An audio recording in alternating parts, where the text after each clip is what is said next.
I think we could make a start a bit. Welcome, everybody. Hopefully not too much of a surprise that I'm Charlotte and not Claire, but unfortunately Claire's been called into work. They've got a big audit on and her presence is required there, so you'll have to put up with me again. So here we go.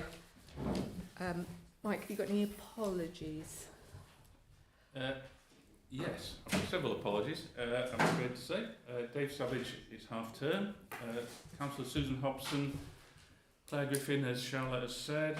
Alistair Harvey's unfortunately got called away for work as well. And Richard Entwistle is currently in hospital, so I'm sure we'll all send our best wishes to him. Oh, you are? Was I not on? I don't know. So,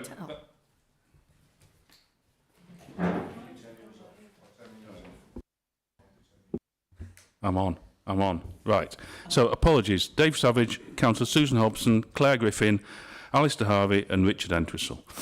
So those are the apologies. So do the welcomes?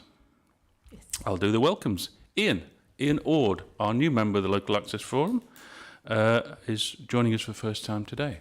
Welcome, Ian. Thanks. I was in hospital for the meeting I was supposed to attend, so apologies. Do you just want to let the forum give us a brief introduction to your interests and why you want to be on the forum?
Thank you, Ian.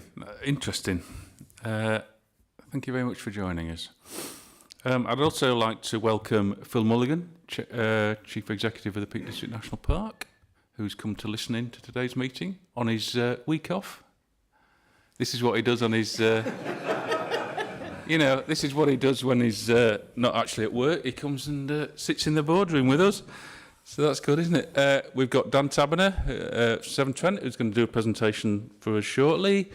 And where's Dawn gone? Has she just gone out? She's just, yeah, I know where she is. She's Dawn Byram was sat at the back. She's represents outdoor swimming. And she's joining us, the Sheffield Triathlon Club. Anyway, she's joining us as an observer today, and I think she'll be particularly interested in Dan's presentation, as we all will. Is that it? Is anybody else? I'm not welcomed. I think we're all here. And yeah, Claire was actually genuinely gutted, I think, not to be able to come and chair the meeting for us today. We've already lobbied for her to come and chair the meeting, the next meeting in October. So, no, where were we? June. So, hopefully Claire will be able to come and do that for us.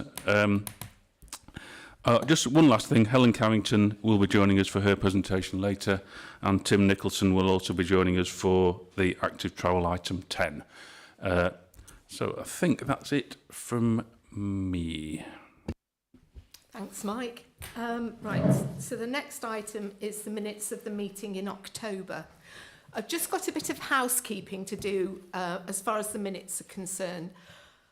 We've been asked, I hope you are all aware that the meeting is actually live streamed, so we are a public meeting. We are being watched by the public, and also we've been asked if we can make sure that we pop our microphones on when we're speaking, so that's for the benefit of the live streaming and also for our stalwart minute taker. So if you could, if you notice the person sitting next to you hasn't popped their microphone on, if you could just assist, that would be very, very much appreciated. We've got a new our action point summary, which has been sent out with the minutes. Because we've got the rolling chair, it was thought that if we just captured all the action points from previous meetings, then we're not going to lose things in the long grass because of changes of chair. So it would be very helpful to all of us concerned if when we get to the end of an item, if we could just do a brief summary and then we make sure that we capture as a laugh what we want to capture as actions for the future, rather than just relying on Karen or Mike or me deciding that's what we want to. So we as a laugh can just summarise our action points, if that's okay with everybody. Anyway, see how we get on, and we can always change it if it's difficult. So, minutes of the last meeting. Hopefully everybody's seen them and read them. Are there any amendments? Okay, thank you. Thanks, Karen. That's great. And are there any matters arising from those minutes which have not been covered elsewhere within the agenda? Martin. Chair, just on the excellent health and wellbeing presentation.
Okay, Louise. Thanks, Charlotte. It was just a question in the actions list from the previous meeting. There's a mention of the response on West Nab. as an outstanding action from the June meeting, but I did draft a letter to that, so I think that action has been completed. Yeah. I think It was yeah, it was done. Thanks, Louise. Great. Okay. Anybody, anything else that they would like bring up? Okay. Ben was going to give us an update. Ben, sorry to interrupt. Are you in the middle of something? Are you going to give us? Are you going to give us? Recent. Oh, sorry. It's me. I need to switch me off. Okay. Do you want to do it now, or do you want to do it later? You were going to give us a brief update on your recent discussions at Westminster. Specifically regarding the Riverwalks, Yeah, the action that's on them, is that right? yeah. Do you want to do that later when you got your head together, or do you want to do it now? No, I've scribbled done my meeting preparation. Is that what you're doing? well, I'll call you in later, mate. We'll do it lower down, item 11. Is that all right? Cool. Sorry to put you on the spot. It would appear that the comedy microphones, we have to make sure that whoever's got a microphone on has turned it off before the next microphone can be turned on. I noticed you've all been very prompt, but because I've been very tardy, it's not worked out. So I've been obstructing you all, so apologies for that. Louise, could you just pop your head round the door and ask Dawn if she'd like... Oh, Richard will. Cheers. Yeah.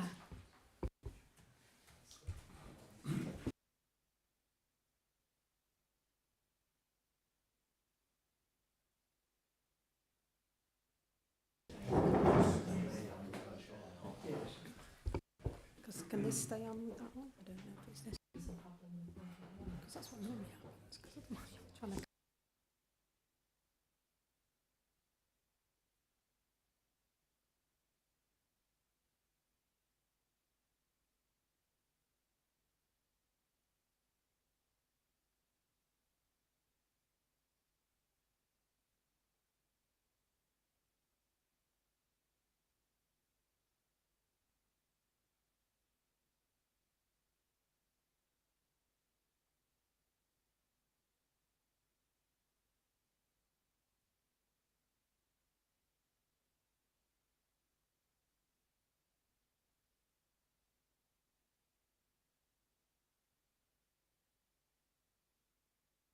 Sure where she's. If you could aim Oh. roughly at Oh, the okay, mic right. or Yes. everywhere. Yeah. Sorry if I'm a blocking with you. Shall I start or I don't know where? Okay. Right. Oh, shall I go on this microphone? Yeah. Look at that. Right. Thanks for inviting me today to talk about access to water and what we've been doing in this last year, really, within the Severn Trent region. So my name is Dan Taberner. I'm the visitor experience lead for Severn Trent at the moment. So my role manages the recreational parts of the side of the Severn Trent in terms of all our reservoirs across the region. So right the way from Upper Derwent Valley, Carsington, Tittersworth, Draycott, and then even into Wales, which is our sort of sister company in Haffron, Dyfrdwy, with Lake Vyrnwy and Clwedog, and lots of other little ones in between. So that's kind of my sort of role. Oh, next slide, sorry. So today I'm just going to talk about a bit of background about how we manage water access currently within Severn Trent and our reservoirs, why we want to increase managed water-based activities or look at those opportunities to where we can do this, particularly talking about open water swimming today and what we've been trialling this last year and some future plans. And then obviously I've to introduce what we've been doing around the sort of paddle sports to Lady Bar, which has been running just over a year now, and a bit of a background on where we are with that as well. So thanks, Mike. So a bit of background. We own 43 raw water storage reservoirs, and 19 of those at the moment have some kind of water access, which is the majority of that is kind of sailing clubs, fisheries, boat fishing, and some commercially operated water sports centres. A lot of those sailing clubs actually do additional, water activities to sailing. They do paddleboarding and kayaking as well on some of the clubs. It's just worth noting that none of these we directly run as Severn Trent. So some water companies, I think Anglian, they have some commercially operated, directly ran by themselves. We actually tenant those out, either through a licence, an access licence, or a lease. And all our water sports activities, our water activities are managed. So it's not kind of free access. And the main reason for that is, we need to balance, they are operational reservoirs. They do have additional sort of added dangers. They are flooded landscapes. There's old ruins under some of them. There's obviously operational assets with like your Lady Bower plug holes and pipes underneath and draw off areas and things like that. So we do always have an operator which we've signed up to work with us with some standard operating procedures and some terms and agreed access areas where they are allowed to manage that. So that's the kind of sort of background of what we're kind of doing already. You're up to next slide, cheers, Mike. So why do we want to increase managed access to water? There's a few things here. Obviously, we've always done a fair bit of it within our recreational portfolio. But one of the key drivers is, which you've probably heard about, is the Severn Trent Get River Positive Commitments, which was launched in March 22, I think it was. And this was obviously, we know we have a big part to play in river health. And it's a commitment over until 2030 at the moment, where we've got 5 pledges essentially. One is obviously ensuring storm overflows and sewage treatment works do not harm our rivers. Pledge 2, which is related to this, is about creating more opportunities for everyone to enjoy the region's rivers. Pledge 3 is obviously supporting others to improve and care for rivers. Pledge 4 is enhancing our rivers and creating habitats so wildlife can thrive. It's a lot of work around sort of the biodiversity around and work with farmers on that one. And then Pledge 5 is all about just making sure the data is freely available to the public and they can monitor our performance. But particularly Pledge 2, within that, we've got a commitment in there to kind of work with local clubs and increase opportunity around water-based activities on our reservoirs, which has just helped, I suppose, a bit more of a culture change within the business to be like, right, we need to kind of look at opportunities to grow this area. Obviously, water-based activities have become increasingly popular. Things like open water swimming has grown an awful lot. There's more standards around it. There's more people doing it. There's lots more case studies to learn from to make sure it's done safely. And things like paddleboarding is like a huge growth area. These things are becoming a lot cheaper to buy. You can roll them up and pop them in your car boot, which does give its other challenges as well for us of people sort of doing it unauthorised. But it is obviously a real keen interest, and it does play a part into what we want to do in Severn Trent. We want people to enjoy water, whether you're drinking it or you're using it. But we want obviously people to go home safe at the end of the day. But particularly around open water swimming, it's a big growth area. There's a lot of, obviously, at the Olympic stage, there's a lot more interest in triathlons. We've always thought, well, actually, managed open water swimming could potentially be done in the right locations with some thought. And again, it's just a new sort of user group who could use our sites, our recreational sites, and adds to our existing offer. So they're the kind of key sort of drivers, I suppose, of why we're wanting to look at this a bit more deeply and push it forward. Next one, cheers Mike. So managed open water swimming, just thought I'd kind of, obviously, you know, for years, like a lot of other water companies, the message has been really clear about swimming. We don't allow it at all. You know, no swimming on our reservoirs. And a lot of that was obviously some of the challenges we felt were quite difficult to get over. There wasn't probably the best kind of industry standard around managing the safety of this. You know, that's moved on quite a bit as well.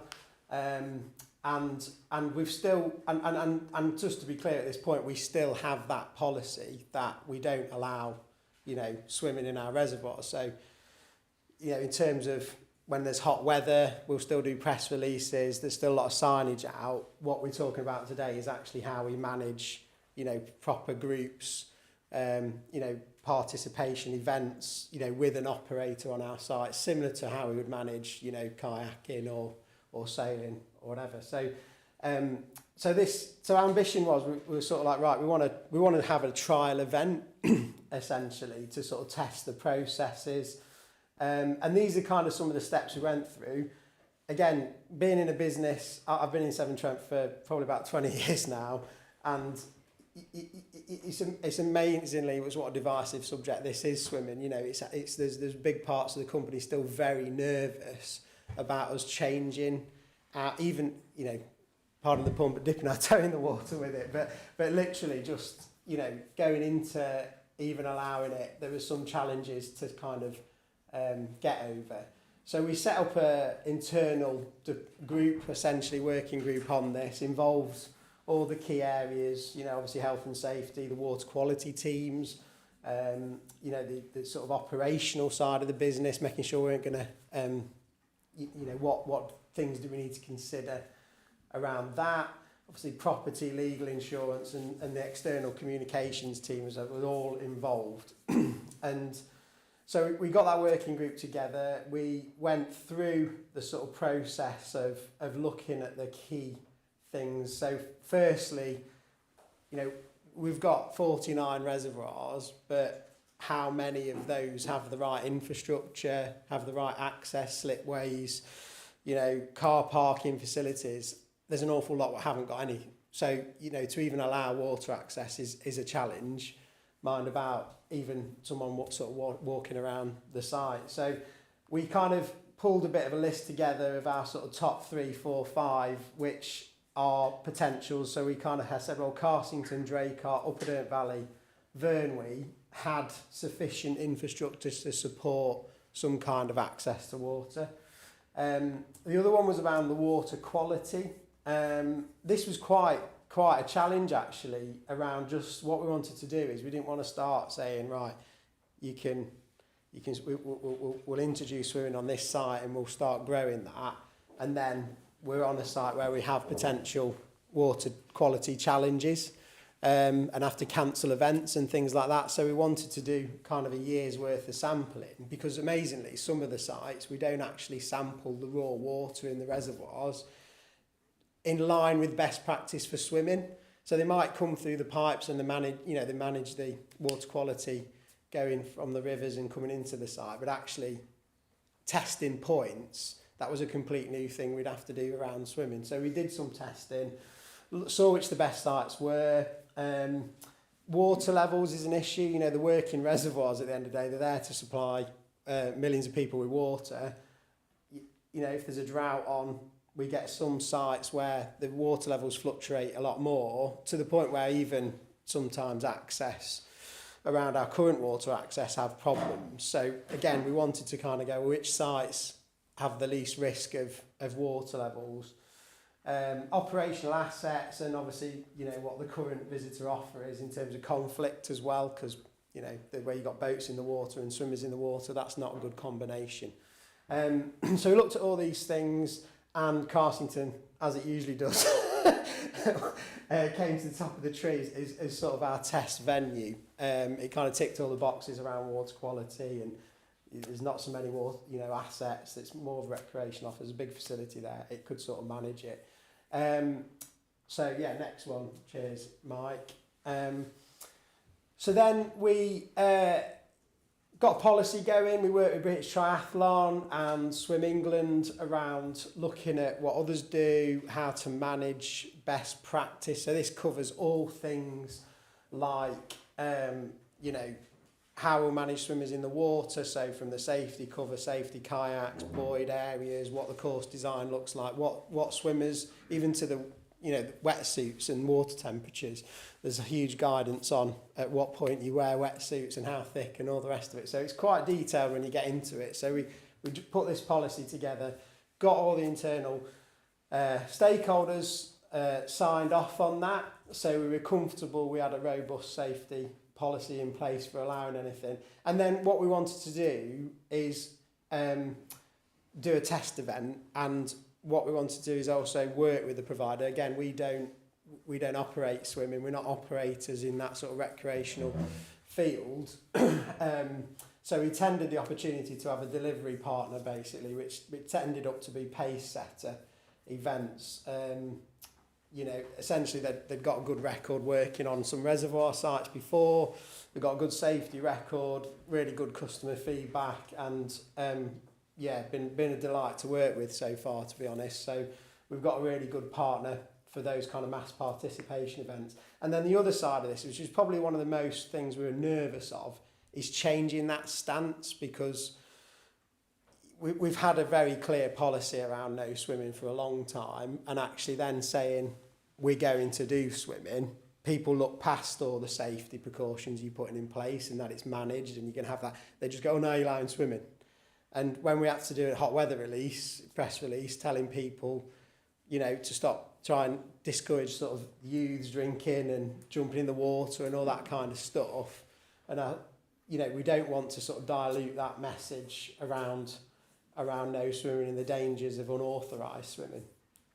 So, again, we had to really think about signage on site, how we'd manage the event. You know, we'd put some additional signage up during when people are in the water, so they just had that little bit more education that it's a managed swim event and not just you can go on the other side of the reservoir and jump in where there might be some water intakes or dodgy currents or underground infrastructure which you can't see. So that was kind of a key part of it all. So I'll just jump to sort of the event which we took place. So last July we had the trial event at Carsington. We had nearly 300 participants for it. We wanted it to be a decent scale of event.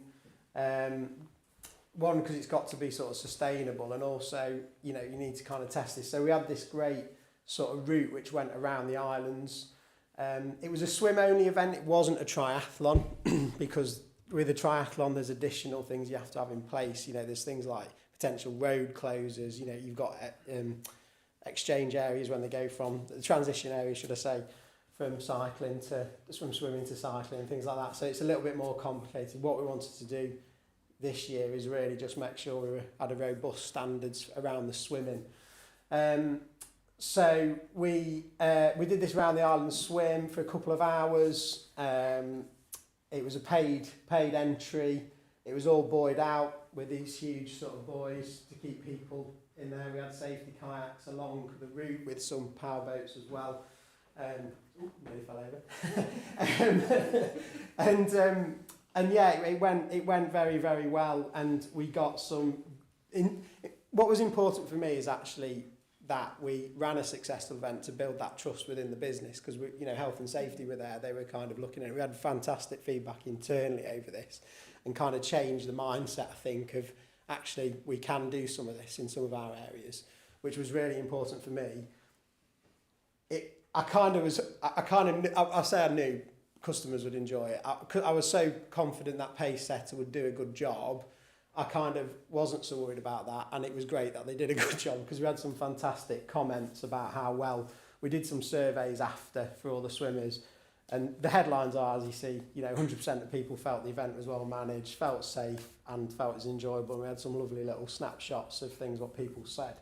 So that was great for us to get that over. So the next stage really is, now we've done that test event and that test, tested the our processes. There's a few bits of learnings, but nothing too major. What we want to do is try and get Carsington become a more established venue for open water swimming this year. And there's two sides to open water swimming, I suppose. Is one is you've kind of got the mass participation events, which, you know, you can. There's only so many you can manage of those with the event, with charity walks going on and sailing events and everything else we put on. So we're looking at maybe we've got kind of three booked in at the moment. We might do a fourth, but the key thing we want to do this year is trial a triathlon event there, which actually is quite is reared some issues or some around, because to make a real good customer experience, you've got to kind of put a few road closures in. It's really early in the morning, but actually that's really challenging around the local community. It's potentially could bring, you know, some good tourism interest and support local businesses, which I think is important. But, you know, there's other road closures going in Ashbourne this year and things like that, and diversions, so it's actually quite challenging. But we are hoping to do a triathlon this year when we've worked through that. And then the other key element is the regular weekly managed swim sessions, and I feel like this is where there's a much bigger community benefit to have a you know in the summer, you know, during the bathing season, if you like, between sort of April, May to sort of end of September, is to have a time, whether it be like early mornings in the weekends before there's other boats on the water, things like that, you know, 6-7 o'clock in the morning, where people can come for an hour, book on, and they can swim a managed route around an area which we know is safe, not going to come into conflict with anything else, and then maybe some sort of summer evenings as well, during the week as well. And I think for sort of local triathlon clubs, people who want to get into open water swimming, that is kind of what they want. You know, the mass participation events are great. You know, it's kind of like a flagship event, and it's a nice thing to have on the site, but actually that's the one we want to try and push forward this year. We've got our current operator is going to, our current water sports tenant is going to offer that for us, and got some expertise in there, and we want to become a Beyond Swim accredited venue, which is essentially an accreditation which kind of ticks off the safety elements of that, and make sure we've got that. So that's kind of what we want to do this year. We're obviously still going to continue with a strong message around no authorised swimming. Obviously that's got a bit of a key change there. It's no unauthorised swimming, because we will be putting it on. And then the other key sites really is Tittersworth and the Upper Dearne Valley. Tittersworth's probably going to be a bit easier. Again, we've got a water sports provider there already. We've got good infrastructure. Upper Dearne Valley, although things like the water quality and things, we've got some access to water, we've got to just sort of work through the challenges around sort of how busy that location is, and actually, you know, the site fills up at 9 o'clock already. It would have to be probably really early in the morning and fit around some of the other things. So I'll just jump on to the Lady Bow paddle sports now, because it sort of segues into that. So off swimming now, but we'll obviously come back to it for the Q&A. Lady Bow paddle sports was, you know, we've known for a long time it's a fantastic location, you know, right in the heart of the Peak District, very, very busy. And we've never really offered anything for paddle sports up there. You know, there's been the fishing up there, but no access for paddle. And we know there's been, you know, a lot of interest to do that. So we worked with Lady Bow Fisheries to sort of launch Lady Bow paddle sports October 23. It's sort of been running just over a year. We obviously agreed locations where they could go, where they couldn't go, made sure they were signed up to, you know, our safety precautions and activity standards. And in the first year, we've had just over 1,600 paddlers in the first year.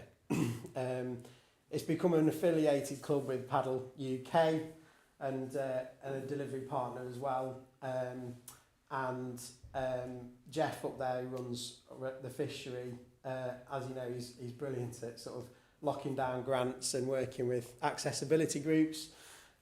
We've had a new pontoon put in as well, which he's done a fantastic job to help sort of disabled customers enter the water.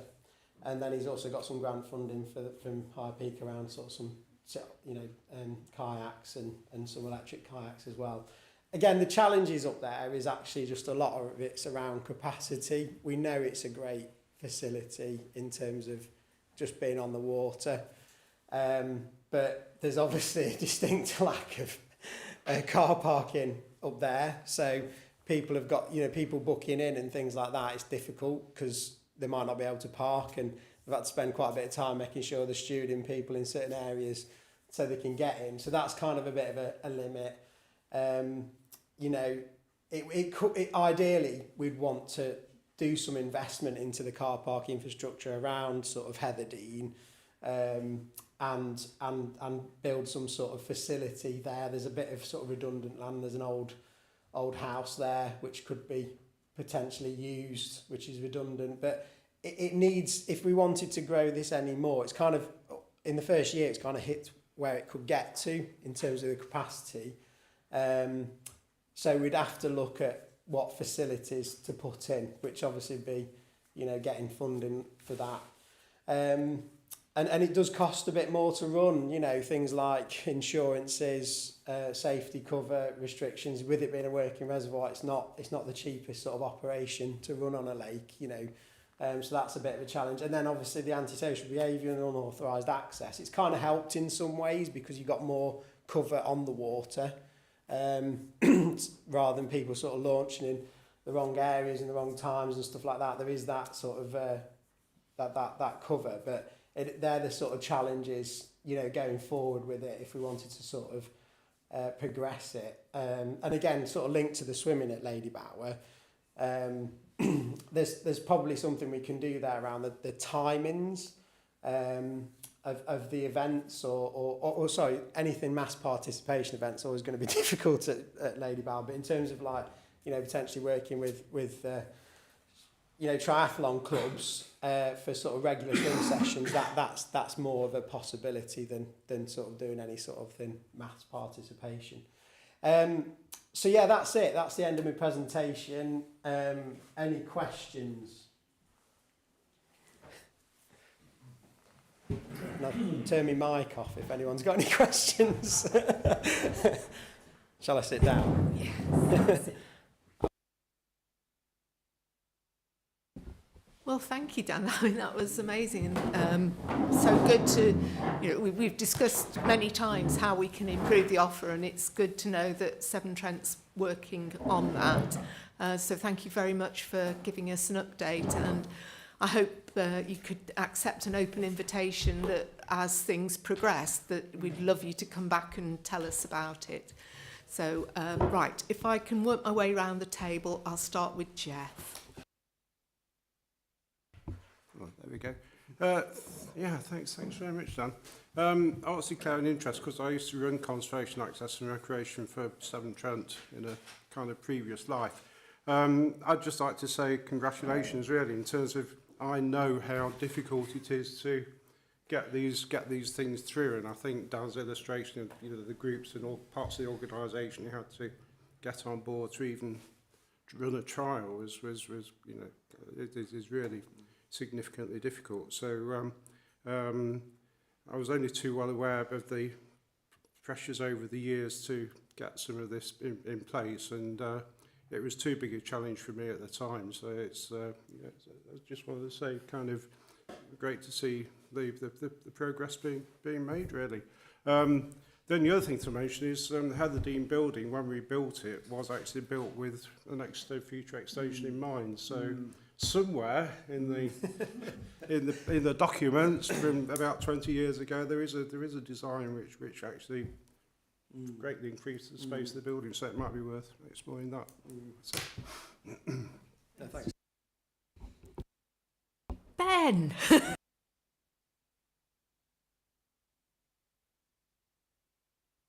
Right, okay.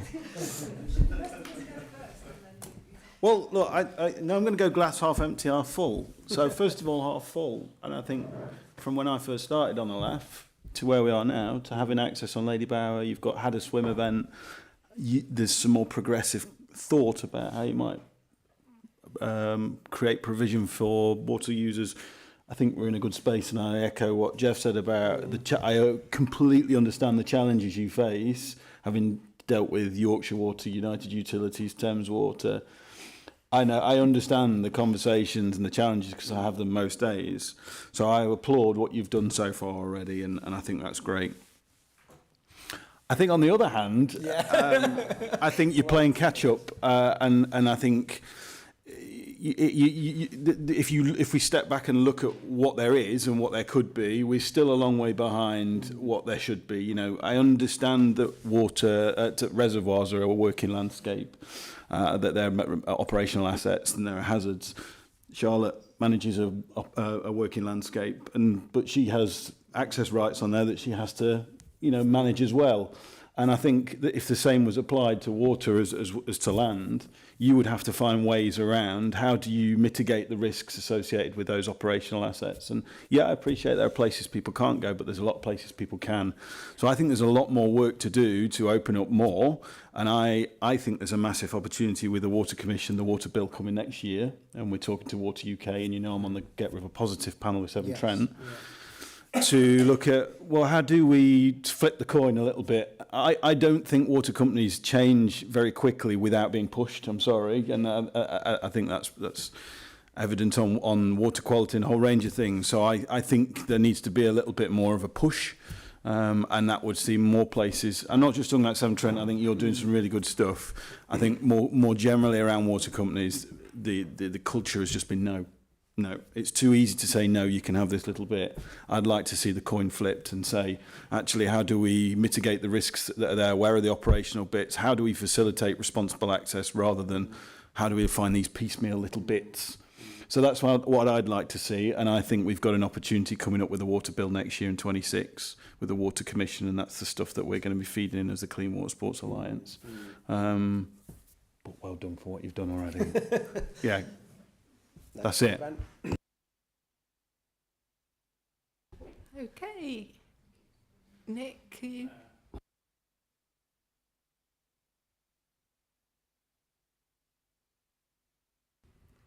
Okay, who's next?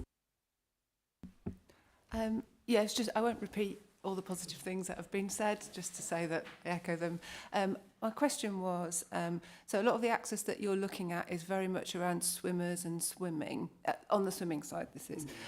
So events and kind of distance, and even the I think the regular weekly thing, I think that's really good, because for a lot of swimmers an event is quite intimidating, but a regular weekly thing, I think that's really great. I guess my question was, there are also a lot of people who want to go into the water and swim a little bit, but more for the kind of cold water type experience and the health benefits, mental and physical, of that may not necessarily mean swimming a mile, but might simply mean, and I wondered if there's any plans to offer, again, in a managed way, that kind of provision at Severn Trent, which is possibly easier to manage in terms of safety, but could be of interest to other kinds of groups. Yeah, I think it's fair to say, like, this is a start, and I know some other water companies are looking at. Is the phrase dippers? Is that what I don't know? People say, I know, is it Welsh Water and Anglian have had requests exactly that, who've started the journey around managed access to, open water swimming.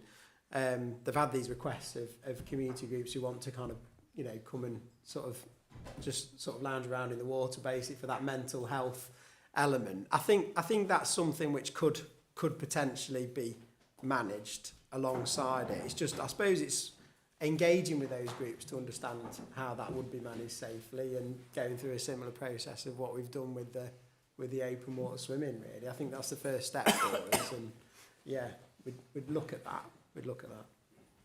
I guess, again, it's about finding a provider and a partner who can help you deliver it. Yeah.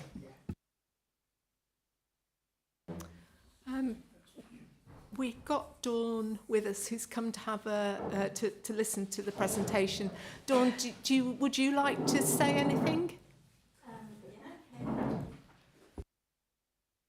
Get the light on. First of all, I've spoken to Dan before, and I went on the Carsington event, and it was absolutely fantastic. So, yeah, he wasn't lying. It's 100%. That was great. However, Carsington's a long way away for us. In fact, it's outside the Peak Park, isn't it, actually? And the only other swimming on this side of Sheffield is right across past Glossop. You know, the Glossop Triathlon Club use Whalley Bridge, which is also outside the Peak Park. So we've got we've nothing at the minute. And our rivers, we know the dangers of the pollution and the currents with rivers.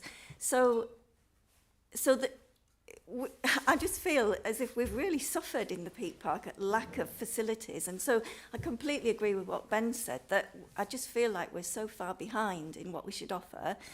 And I agree that there's lots of different types of swimmers. So there are people who want to do it for mental health benefits and just want to get themselves in. And it's natural. It's a natural thing to want to do to me. It's as natural going into water as it is wanting to walk on a moorland. You know, and another point is we're also a long way away from the sea. And yet the sea's far more dangerous than the water we've got here. And yet nobody gets criticised for going in the sea. It's just accepted as a normal thing. And it would be so nice if swimming could become more normalised, I guess, than the awful, ridiculous taboo around it that seems to have developed. So, yeah, but thank you. Thank you.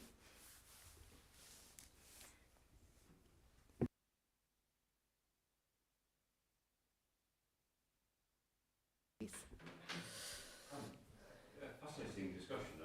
Just a quick question of what's the Most Right, how's that? What's the situation in other countries? I was saying fascinating discussion, really interesting, but what happens in other countries for access?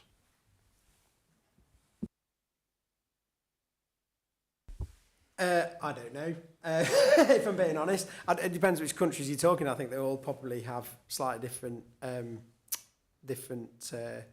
ways of managing it. I know sort of in Scotland, which is quite interesting, in terms of Scottish Water's approach to it, because the laws in Scotland are slightly different around open access. So on their reservoirs, they do allow, you know, it's just, you can go on like the locks or anything, you know, like the reservoirs, you can just literally turn up and go on there. Although Scottish Water do, they have to allow it because the legislation is different, but they do give some strong messages about the dangers of it, and they kind of actively discourage it, particularly swimming in areas. So, yeah, the legislation is different in England to Scotland. I can comment on that. I'm not sure around, you know, European countries. It's probably a little bit more relaxed. I don't know. Ben, you might be able to answer that a bit better. I can't speak to reservoirs around Europe because I don't know. I know about river more widely, but yeah, you talk Scotland, they don't have any option but to, and it's the more emphasis on how do you do it safely and the safety messaging, which is the coin that I was talking about being flipped, which is how do we make the water companies or whoever owns the body of water be more proactive in ensuring people do it responsibly as opposed to putting them off because they're going to go there anyway. As you know, that people swim and paddle in Lady Bower anyway. So I think that's the coin that I'd like to see flipped. And just I know this isn't a flippant point, but if you look at the people who get injured or fatalities, it's not people, you know, who are swimming for fun or kayaking. It's those often people, young lads or whatever, who are in there and shouldn't be, you know, doing whatever around the edge. So I think we just need to have I think we're getting there. We're getting there slowly, but I understand the challenges you face. But I think you might need a bigger push. Just picking up from your point, Ben, I'm curious to know whether having run out, kind of established the events, what has the impact of those been on the people who are accessing the water by trespass? So the people swimming Lady Bower for ages. Are people more respectful now of the rules and say, right, well, we'll come, well, not Lady Bower, but at Carsington, we're more respectful of the rules, we'll come and we'll swim at those times? Or is the message a little bit confused and they're like, well, we thought you were allowed swimming now. So I was just curious to know how you've managed the trespass issue. Yeah, it's a difficult one to judge, I suppose, with it being the first year we've done it. I don't think, on reflection, the numbers have changed that much in terms of unauthorised access. I think particularly at Carsington, it's very well overlooked, you know, with the water sports, the rangers there, and the sailing club. So I think people trying to access unauthorised, it's a little bit more difficult because they know there's chances are they will be challenged. And yeah, we have had instances this year where, you know, people will turn up and get their inflatable crocodile out and stuff, you know, and that's the danger with this, isn't it? And I completely get your point, Ben. You know, you've got people who do this as a part of their hobby, they're skilled at it, that you know, they're professional and the mature about it. But there's a whole other section of the public who aren't, and that is quite a big risk to us. To manage that message. But no, I can't kind of necessarily say whether it's made a difference or not. It's probably been about the same as what we'd usually get. Again, hot weather will you know, you get extreme hot weather. Last year we didn't get a lot of it. It was kind of quite nice. It was fairly mild, but we never got really any extreme heat, which is when you get the bigger challenges around that. Thank you. Yes, I mean, it is good to see some progress, but I've got to echo especially the recent comments. The safety concerns are massively out of proportion. I mean, if you look at the picture right behind you, there's people walking on a cliff edge. If you applied the same sort of standards to walking as you are to water safety, the entirety of the Peak District would be shut down. You know, it's you know, people can walk off a cliff edge, people die, you know, by accidents. I don't understand why there is such an overblown safety concern. As was pointed out, swimming in the sea, massively more dangerous. You know, yes, you want to give people guidance, but to be honest, I'm with Ben. I think the Scottish system should be introduced. I'd love to see some real evidence as to why it's considered to be so dangerous. And also, you mentioned just in your last reply about it's a risk to you. Surely, you know, it's not a risk to a landowner if somebody falls off that cliff there. It's the individual's responsibility. So why do you feel that it's a responsibility or a risk on the water company if people get into trouble swimming? It seems like it's the individual rather than the company, but maybe not. Yeah, interesting point. I mean, the only thing I would say about swimming is there's things you can't see. There's hazards you can't see. Anyone walking on that edge can see there's an edge there. You know, there are pipes, there are, you know, under the water in certain areas. You know, there's areas which are just not safe for public access on working reservoirs. You know, I understand what you're saying, but there are additional risks with being in the water than walking out on the moors. You know, because you've got a whole different lot of skill set, haven't you? You've got some people who are very good swimmers, and you get some people who want to trial swimming who might not be and can get themselves into difficulty quite quickly. You know, even with the event we did have at Carsington, you know, having that safety provision, they did help people out the water who you know, got a bit too over enthusiastic and went quite, you know, sort of got a bit tired and cold, and did help people in, which would have been different if we just let them carry on. So there is more risks, I would say, in the water, which we do have to consider. So I was in America recently, up a mountain, and at the top they had display boards of all the people who died on those mountains, and they're extensive, and it's a mix of things, heart attacks and so on. They're not stopping people doing that because there's a chance, and it was two categories. It was either older people having heart attacks or younger people doing something silly, essentially. You know, that's just part of life. Yes, you want to do the education like was mentioned about in Scotland, but you can't stop people doing anything because there's a small risk. And I would say it's a lot less than, say, going rock climbing or horse riding. It's a very tiny risk. And if you quantify it, it's not justified on safety grounds to block the access like it is being. That'd be my take anyway.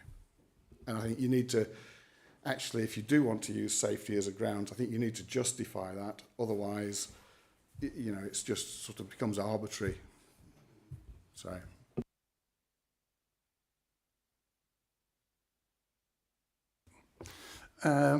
Yes, I know the problems, particularly with Lady Bar.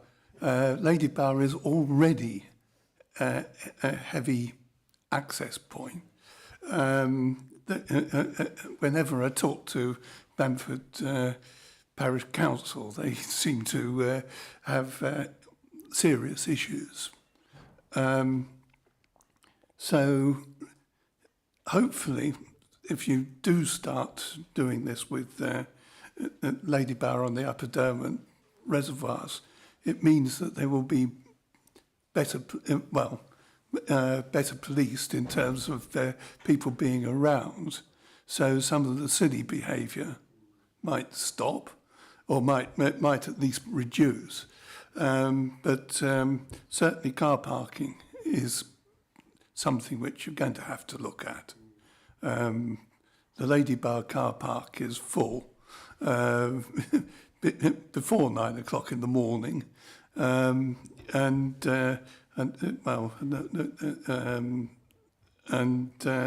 parking along the roads when they start double parking. That really gets a serious problem. Right, thank you. I am aware of time limits. I noticed Charlotte Louise, Charlotte. It's perhaps something to pick up at lunch maybe, but I thought, and you'll know better than me, but I think the liability on the reservoirs much different from somebody walking on open countryside, and that's the liability is the difference, isn't it? I think. Right. Okay, Dawn. That's what Ben means by flipping the coin, isn't it? Yeah. That is exactly what. Charlotte. At the moment, liability rests with the flipping the coin, if I understand the analogy, means that you have a right of access and you assume responsibility for that. Yeah, I was just going to ask Dan, you know where those dangers are. You said there are some places where there are pipes or there are, you know, but the swimmers don't. But you could tell us, you know, so we could have areas which are maybe swim at your own risk, but you know that there's no pipes there, you know that, you know, yeah. That's lovely, thank you. I mean, it's, oh, sorry. Very quick one, picking up the sort of liability things. I mean, I'm having hired canoes and some gone down the Dordogne. I don't remember anything with children. That seemed to be France has a very lax approach. And again, I arrived in Bâle in Switzerland on a Sunday to find a whole dozens of people just floating down the river in one of those sort of inflatable bags where you put your clothes and going down for and this is a major confluence where it meets the Rhine. There was huge ships. The attitude, and the last thing is, I've done quite a lot of Via Ferratering, which is these iron ropes you clip on cable. They're all free. There's a notice at the bottom saying this is what you should have. I'm climbing with people, with families, 5-year-olds. The attitude in Europe seems to be much more freer than Britain. I suggest that we have a very risk-averse culture.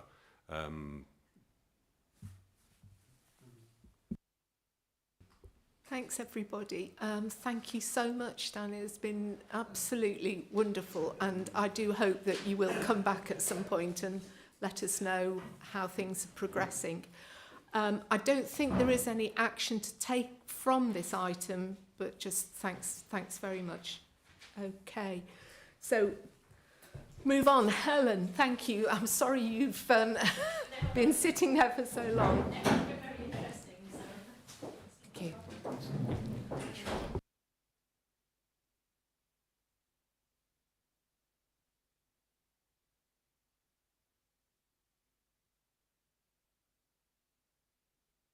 photos I put on and things. But, you know, thank you.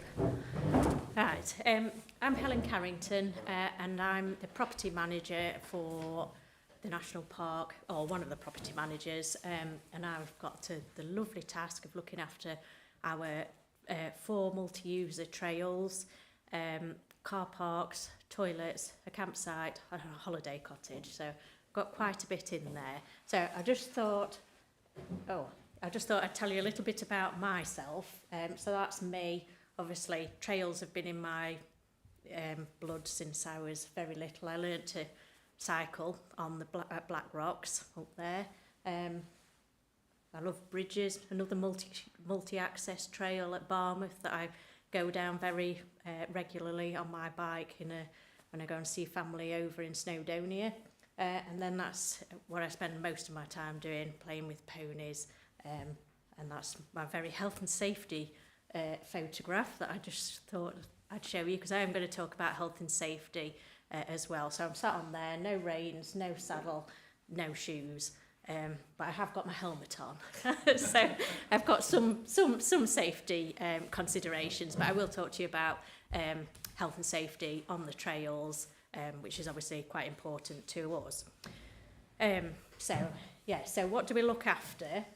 We've got quite a few different things to look after on the trails. It's not just a path. The Monsell Trail's got 6 tunnels on there, which had a major reopening project about over 10 years ago. Unfortunately, I wasn't around then, but I've certainly reaped the benefits from that and spent time cycling up and down there with my friends and family before I started this job. But I have to say I've got one of the best jobs that I think I've ever had, full of all the exciting things that I love, being outdoors. Bridges, my dad was a bridge engineer at Derbyshire County Council. He actually inspected the tunnels when they were shut in the 90s, so he used to go through there. So really, it's fabulous. And we've also got listed buildings. I've done a background in conservation, so I understand the pitfalls of having listed buildings, as well as the bonuses as well, and the importance of looking after them. So we've got that. So there's some other structures next there. So that's the tunnels reopening. So you can see them when they were shut. I looked in the archives for these pictures for you. And then obviously you can see what we're looking at there. The entrance to the Monsell Tunnel through Headstone, through the Headstone cutting. That's got a arch across it to protect you from falling stones. So that's one of the health and safety things that I'm going to be telling you a little bit more about in a minute. Okay. And then other bits that we've got on the trails there. So we've got limestone embankments. Again, some of them are listed, so we've got to be very careful with them. Obviously maintain them as well. They've got the railway on the top. And health and safety considerations, we're just discussing. The walls are quite low there. Do children realise that they can cycle off them? That kind of thing. So thinking there, picnic sites, signs, modern bridges, because they took down some of the lovely old bridges and replaced them with modern ones when they shut the railway, which is interesting, and a shelter there. No, that's all right. So what do people expect when they come and see our trails? Well, they expect to be able to park so that they can visit where they're going. They're going to come whether we provide that or not.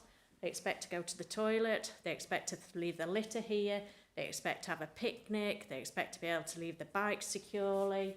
And maybe they even expect electric charging points. So we have got a few in the national park. And then you can see we have got one changing places building there at Millersdale, and we're currently in the process of putting another one in at Parsley Hay as well. So we're trying to cater for as many people as we can. So yeah, that's what people expect.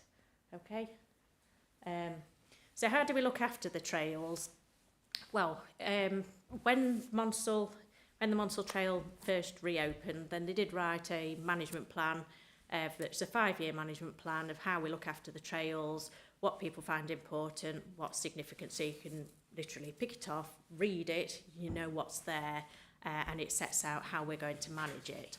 I had the lovely job during lockdown of rewriting that, because I had a part-time job, and I said, well, I could rewrite it. So I've done quite a lot of consultation with stakeholders about what we should put in there, how we should do that.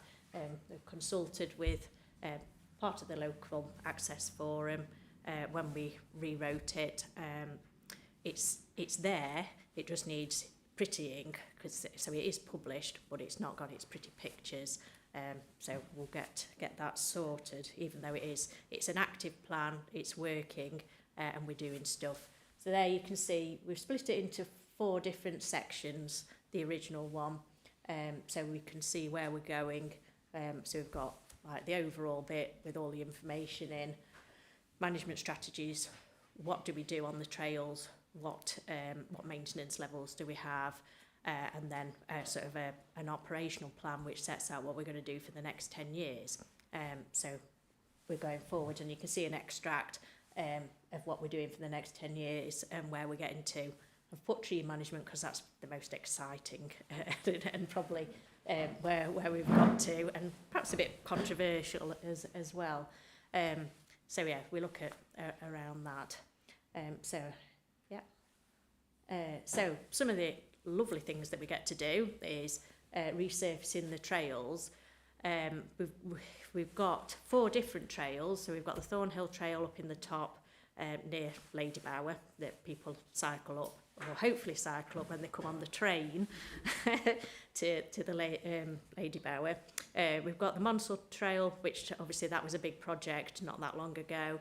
And then we've got the High Peak and Tissington Trails, both of which have been used as multi-user trails for quite a number of years. So the original surfacing has been degrading, and gradually we've been doing different sections to widen the trail for accessibility. So we look at where we've got a small track. So the last bit we're going to be doing at the moment is Herdlow to Dowlow. It's a very small piece, very narrow, and it's former limestone, which isn't the best wearing, that kind of thing. So to make sure that we've got the best trails, we're widening it so we can use our trampers, accessibility, and it's got the better surface. So you can see examples of them doing the work. Completed one at Hartington Station, and then you can see there, that's one of the things, when you start a project, you don't actually realise some of the things. So we took the surface off and found that the railway ballast under that section had been removed as well. So basically we just got a little bit of limestone path on top of mud. So we had to pay a little bit extra to get some stone to make a better base, which will make a more sustainable trail and keep the track better. So we do spend quite a bit on that. People do expect that we have an excellent surface for them to ride on, be able to cycle on, run on, do whatever they want to do, ride the horses on there. So we've got to find a surface that works for everybody and is long term. And equally, we've got to drive along it for maintenance as well. We do drive very slowly because of the public, but we do have to sort of make sure that we can cater for everybody. So it doesn't quite fit with everybody's idea, but it caters for the most people that we have got there. So one section we did a couple of years ago, that was about 3 miles, and that cost £120,000. So it's not cheap to be able to do that. And bearing in mind we've got 34 miles to do. We're doing a mile between, or just over a mile between Herdlow and Dowlow, north of Parsley Hay, and that's going to be costing north of £60,000 this year. So you can see there's a lot of money involved in sort of maintaining stuff for the general public to use for free, effectively. Okay. so yeah, I touched on Ash Dieback. They're all former railway lines. Obviously, when they were railway lines, they were managed for trains on there, so they managed the trees, managed the undergrowth to make sure that the trains could get through and everything. When it's been just managed for public access, then trees, self-set trees grow, blah, blah, blah. We've obviously got lots of ash dieback problems in the area. It's sort of a very recent thing that's happening, so we've had to spend quite a lot of time doing surveys on our property and making sure that they're safe for people to use, because the ash dieback means that a tree can fail, and if we've got somebody cycling past it, that could be quite bad if it failed just at that moment. Whereas if you were going past on a train, it's not quite as serious as because you're on the train kind of thing. Equally, that's kind of how we manage the tunnels, thinking you've got a person in there, it's not for a railway anymore, it's a person. So we have done three winters of proper whole-scale felling. So we shut the Tissington Trail two years ago and did quite a lot of removing the trees for safety. It also has so it's a bit controversial because obviously you're getting rid of trees, but we do natural regeneration. We've also got planting elsewhere, and also is the railway lines, some of them where you're on an embankment, they were open views anyway, so we're just reinstating some of the views that people find interesting in the national park. So there's lots of ways that you can look at it, but we had to do it for safety reasons. It's either that or shut the trails, and I know which I'd prefer when I go cycling. So yeah, that's been quite a lot. The work that we did on the Tissington Trail, that's like £130,000 of work that we did. We did manage to sell some timber and get some money back from selling the timber. Equally, we've in the last couple of weeks, we've had the Thornhill Trail shut to do the same thing, and then somebody's come and removed the timber that was stacked for collection. So that was reported to the police, but that means there's £2,000 worth of potential income that we've lost because somebody's stolen it, effectively, although they probably think, well, it belongs to the Peak Park, it belongs to me, but actually it doesn't. So it's costing... That's money we can't claw back to pay for stuff, and you'll see. I'm going to talk about budgets in a little minute. So another one, thinking about health and safety, is what's above your head. So especially the Monsell Trail, we've got lots of cuttings on there, lots of tunnels, and lots of cuttings. So we have to think, what are we going to do? When I first started, I was in my first week, and Dave the ranger rang me up. He was like, Helen, we've had a bit of a wall fall down. I was like, oh, we can get it mended, can't we? He was like, I think you best come and have a look at it. So being a bit scared of heights, which is a bit funny, we had to climb up over a tunnel portal, up the top, and it's way above the trail where people can't see. And I was like, well, a few weeks ago, I was cycling with my friends and we stopped at the bottom of there to have a chat in the shade. It was like, ooh, not knowing that there's a dry stone wall above your head that may or may not fall on you. So we've had to think, how are we going to manage that? They have done previously they had taken some walls down, but that had made the scree a little bit unstable, so that's not viable, because the more you take stuff down, the more you disturb stuff, blah, blah, blah. So yeah, we put rock netting up. Again, that's about £60,000 worth of work that we've done in the last, in the last few weeks, actually, while the Monsell Trail's been shut for rock netting and removing ash dieback. So yeah, it's thinking about things that people can't see, that as a general public user, you wouldn't expect to be there, but it does cause us a few headaches in thinking how we're going to manage that, especially because people like suing people. Okay, so yeah, so looking at the budgets, there is a little bit of a calculation error in there that I've obviously added some stuff up. So I manage basically three budgets, but I see them all quite similar because I've got car parks and they run across North Lees and the trails as well as car parks. So it's all kind of our facilities. So across all three budgets, I spend £916,000 and I make an income, or my budget's make an income of £1.1 million. So you can see expenditure and income over there. That's a bit of my not being able to use this thing properly. And so the three budgets I manage, we put £200,000 back into the authority effectively, and we provide visitor services to that. So next slide, which basically shows you all the ways that we try and make funds, because people are going to come and they're going to want to use the trails. They're going to want to come and enjoy North Lees estate as well. So how do we do that?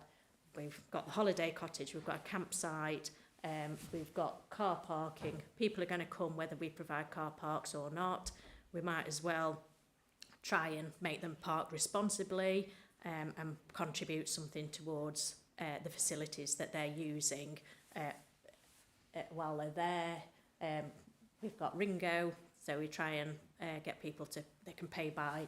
We're trying to make it as easy as possible to pay, although people still complain. Whatever you offer them, people will complain, and I don't know, other than making it free, and then we haven't got any, and we'd have to charge for something else. I don't know how we'd change that. We've got ice cream concessions, we've got cafes that we run, that we have on our land. There's a lovely picture of the Lake District. We charge for toilets just in Dovedale. The Lake District charge in most of their toilets. So it's just thinking how we can, the visitors are going to come and the visitors are going to want facilities. How do we sort of maintain those facilities for people so that they can use them without basically bankrupting ourselves, because we've got to think everywhere. We get less money from the government. We've got to think how we're going to fund stuff and how we're going to keep doing what we're doing. So that's kind of where we are. I think that was kind of, anything you want to know about trails, car parks, public toilets, litter bins, please feel free to ask me, because I love all of it. All right.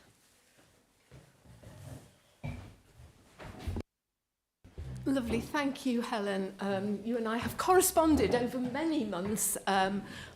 Helen very kindly gives us an update for our LAF meetings on matters, trails and car parks, and I hope you will continue to do that, and hope you will come back again when you've got something exciting to say. The management plan, is that available online somewhere? So those of us who would like to delve deeper into it, is that available, or will it be available? It's one of those things that's been waiting for the nice design people to make it look lovely, and I'm beginning to think that we're not going to have time to do that, so I might just stick some photos in and publish it online for that. I mean, I'm happy. I've got a paper copy here that's just all the text, and I'm happy. I can email that round to anybody that wants that copy. And yes, I think now's the time where we might have to make our own prettiness, shall we say. Question for Helen. Thank you, Helen, and thanks for it. Yeah, it's really great to see all the different things that you manage. It's really easy to forget how complex even just one trail is, never mind all of the things that you're managing. And I would definitely say, don't worry about how pretty it is. Well, certainly for this audience, we're just interested in the content. My question is, so I'm involved with the Stanage Forum, and one of the challenges that we have is we completely understand that the park needs to get income for management of the car parks. But one of the challenges we have is there are free options. And so we have evidence it's all anecdotal, but that what we see is on busy days, people park in the free places first. They don't park in the places where they have to pay. And I guess the question that I'm wanting to ask is not to kind of rake all that up, because we know the arguments around that. It's more around, when you're thinking about charging, how do you balance off, yes, we're getting the income, and of course you'll see the income from the car parks, because if you're charging, people are paying, against the fact that sometimes the fact of charging is actually increasing impacts on the site that you will then have to remediate later.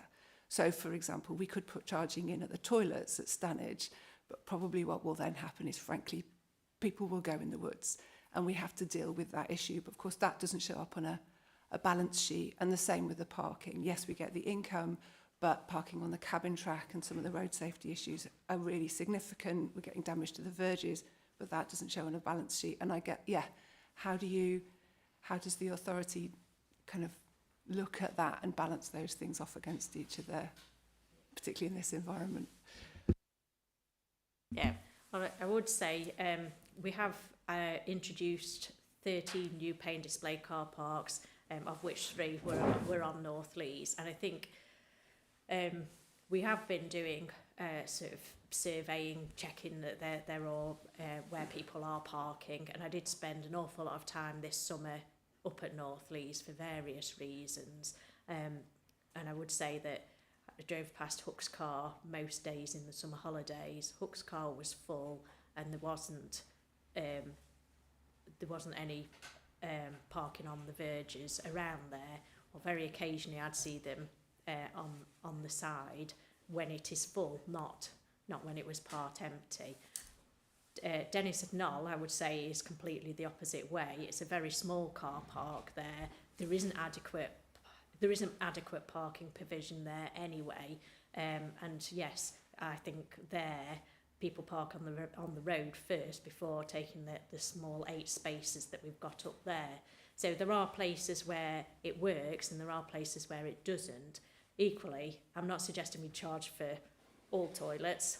I think if you looked at it, you'd look at what is appropriate and for the customer that's coming there as well. So, and what people expect. I think in our more rural areas, we need to encourage people to use the toilets because they don't use the toilets anyway. And yeah, well, whilst it's not a statutory thing to provide public toilets for anybody, we have to think about the wider remit of that. And when people come, people have to go to the toilet, which is kind of why I was saying the visitors are going to come. We need to think about how we're going to fund those things. We've got to fund them somehow, and it's thinking about where we do that. So at the moment, we've got public toilets at Dovedale and nothing else. We charge for those toilets because there is nothing else to support those toilets there.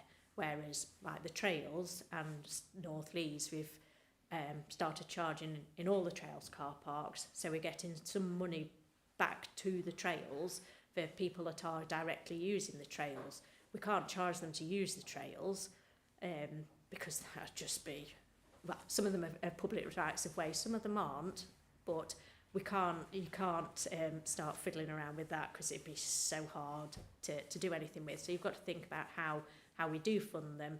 So it's being sensible about what you do and making sure that we do look at how the impacts that we have had. But I have to say, from the 13 new ones that we've put in, we haven't had much comeback from people. People have been paying.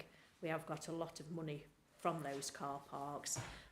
For more regular users, we do have annual permits so that they can just have that and use that all the time. And equally, locals can choose in the summer to come when it's free. It's free before 9 o'clock and after 6 o'clock. So we're trying to make access as good as possible, but recognising what we've got to achieve as an authority.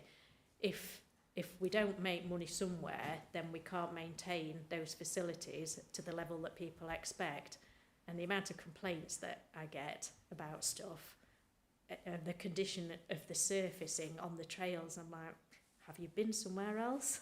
really, which having just been on holiday to the Test Way in Hampshire, I can tell you that our footpaths are better than that cycling trail in terms of how we manage it. The Monsell Trail looks like a motorway in comparison, and that's the same kind of facility. But yeah, we need to be careful about what we do, and that's why we make sensible decisions. But we do need to think people are going to come anyway. We need to encourage them into different spaces. And when I'm on holiday, I'm always looking at like what people are doing elsewhere to see if there's things we can do. Like driven around the National Forest, how do they deal? People don't park on the verges there. How do they manage that? Blah blah blah. It is. Well, luckily, it's not the National Parks problem. That's the Forestry Commission. But yeah, they are free car parks, but they've got less stuff than we have. So we've got trails and lots of buildings and estates that we've got to maintain. So we've got to be able to do something. All right. Thank you. Martin. Helen, thanks very much. I mean, the trails are a joy. I mean, they're great. I live in Wirksworth. I've got the High Peak Trail just at the end of my road. I'm more out, even if I'm just out walking, I'm on it. Got a few times during the week. Just a couple of questions. You talked about sort of the facilities, so car parking, public toilets, the sort of the soft infrastructure, and you had a picture of a shelter. I mean, one of the things is it's trying to encourage more and more people out and to use them. I mean, some things I think the barriers are for people if it's giving them facilities. So having things like shelters and seating, I think will be really, really useful to help people access it and get them out further. So I'd like to see a lot more shelters along all the national trails. And my second question would be, again, trails are fantastic, but what about links to communities? So for nearby villages, how do you work? And so I know Jill works with the National the Cycle Network, but that will be really, really useful to get links. I mean, just as an example, I was going to talk to Jill about Brassington with the High Peak Trail. It's a few hundred metres, but it's lethal as a cyclist to get there, and certainly you wouldn't have a family or anything. So linking those up would be really, really useful. Yeah, I mean, some of that's a little bit out of kind of what I would do, but and I do know, having cycled from the High Peak to the Tissington across through Brassington, I kind of know what it is like. But yeah, it's I suppose thinking about something wider than just what I've got. I mean, the shelters that we've got on there, they are former railway structures, and through the access funding that Sue Smith helps with, she's kind of made them so that they're accessible rather than having a step in. As part of the funding this year, we're doing another couple of shelters there, so we're making sure that they are accessible for anybody to get in there, and thinking about some of the other facilities that we're going to do. So I'm obviously a keen horse rider, so I've been down and had a look and route mountain blocks. We've got excellent provision at Hartington, but we really need it at other locations along the trails. We've got the design from the BHS, and we've got it all priced up. Just need to, we've obviously had to concentrate on these big projects to get everything as safe as possible. So it is things that we can look at, and I am quite happy to go out and talk to people when I've got the time to be able to do that. Since I've been in post, we've had the ash dieback to deal with and a few other things to get online. But yeah, definitely something that I can sort of have a think about and mull over when I've got time. All right. Thank you. Yes. At first, just on the making things free or charging, I mean, I think you've got quite a good balance right now, I have to say. We talked about it, I think it was a couple of laughs ago, it was National Trust saying that charging for car parks was how they funded doing a lot of the other things. You know, it'd be nice if everything could be free, but given that that's not the real world, trying to get that balance right is quite right, and looking for the unintended consequences of pushing people where you don't want them. I'm sure you do that. Just on the trees as well, you know, cutting back the trees, it might have been controversial, but there's places where you want to have unfettered trees in big blocks, you know, making woodland alongside a railway line. You know, there's other considerations. You've got to separate it out. And I know some people treat every tree as the same, but, you know, I see tree planting schemes in all sorts around reservoirs and so on. So supporting both of those things, really. Thank you. Dan? Yeah, I just want to say I think the trails are fantastic. I live quite close to the High Peak Antisington Trail, actually, and it's a fantastic resource. It's a hard one, isn't it, car parking? Because it is a good income opportunity, but you spend all that money back on the facilities and more. And I always feel I don't know how we kind of do it as an industry, but I mean, we call them car park charges as well, but that message around, you know, the funding that generates for you to be able to, you know, make smooth accesses, make it accessible, put in shelters, make the experience better, I think is really important, almost to lead on that as, you know, it's almost you're donating towards your access into the Peak District. But we do so, there's a mentality thing, isn't it? People don't like paying for parking and they don't understand the cost. You know, it's like, well, it's only a space, you know, but actually it's paying for so much more. So I don't know if there's something around the messaging which could help with that. My other question is what's the sort of Peak District's view on car park expansions and things? Because it is a challenge in the sense that I know, you know, numbers are slowly growing. You know, the kind of emissions argument and things like that around sort of, obviously you've got congestion, that's not going to go away, it's probably only going to get worse. Electric vehicles, things like that, you know, the population is growing. What is the sort of policy on parking provisions and increasing parking provisions? I don't know. I am smiling because Tim is the transport planner, so he's probably best placed to say it, to answer from an organisation's point of view. I've got to manage the people that come here. Thank you, Helen. So yeah, I am the transport policy planner for the National Park Authority. Our current policy approach is that we try and be pragmatic. So we would look for a demonstration of need for additional parking spaces, and we would look at the impact of those spaces if there was an expansion of a car park or a proposal for a new car park. I say that's our current approach, and that's largely because we're currently going through a local plan review.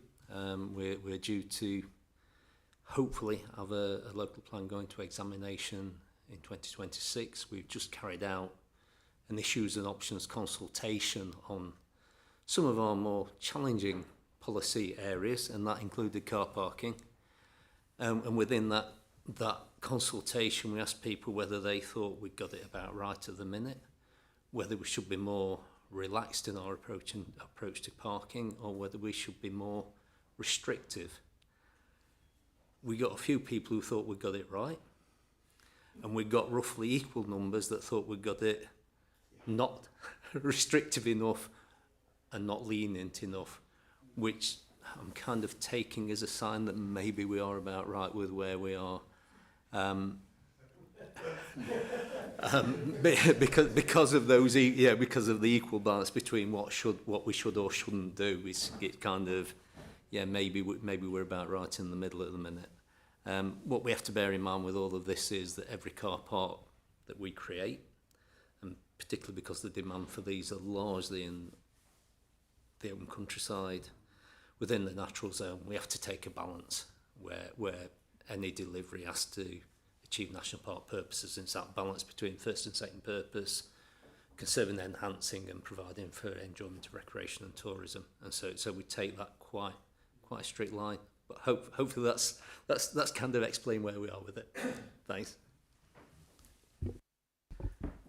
No, thanks, Tim.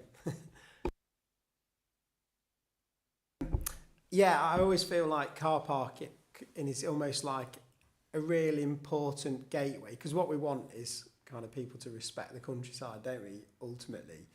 And I always feel like car parking, having good car parks, having good information, trying to educate people where to go and where not to go.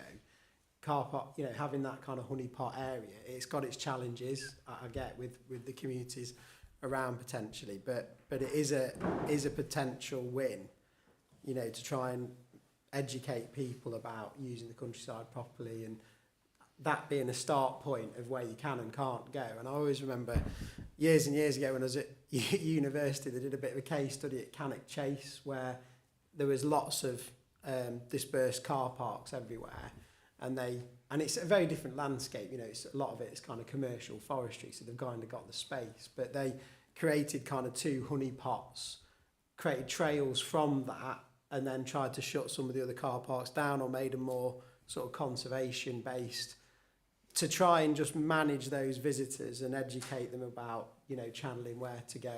And I know it's on a case by case basis, isn't it? But I think there's probably more we could all do in that space to try and help. Yes, in America, they're really big on the communications, that when you're paying to go into the parks, you're funding the park. And it's very simple. It's like little messages on the parking tickets and on the parking boards. And I'm just wondering, do we actually do that already? In which case I'm just blind to them. But if we don't, it's such a simple thing, and people feel a lot better about paying for parking if they know it's going to help the trails. So, a very simple thing to do, really. Yes, we've got some new tariff boards that will be coming in the next few weeks, and we have tried to sort of get the message even clearer on there.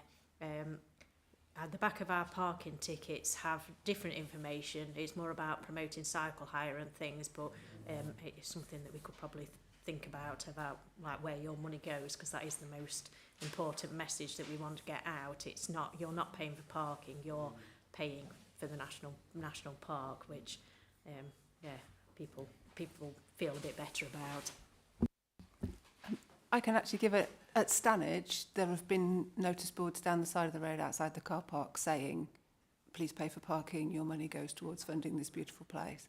I know that's been at Stanage. I think the same things were at Hayfield at one point. I don't know whether they were everywhere. They're a bit old now, so actually Mark's taken them down because people keep moving them. But I think it did help. It did help for a while, yes. So I would agree that I think it's really important that people understand what it is that their money's going towards. And it's a bargain. I mean, compared to parking in Sheffield, it costs nothing.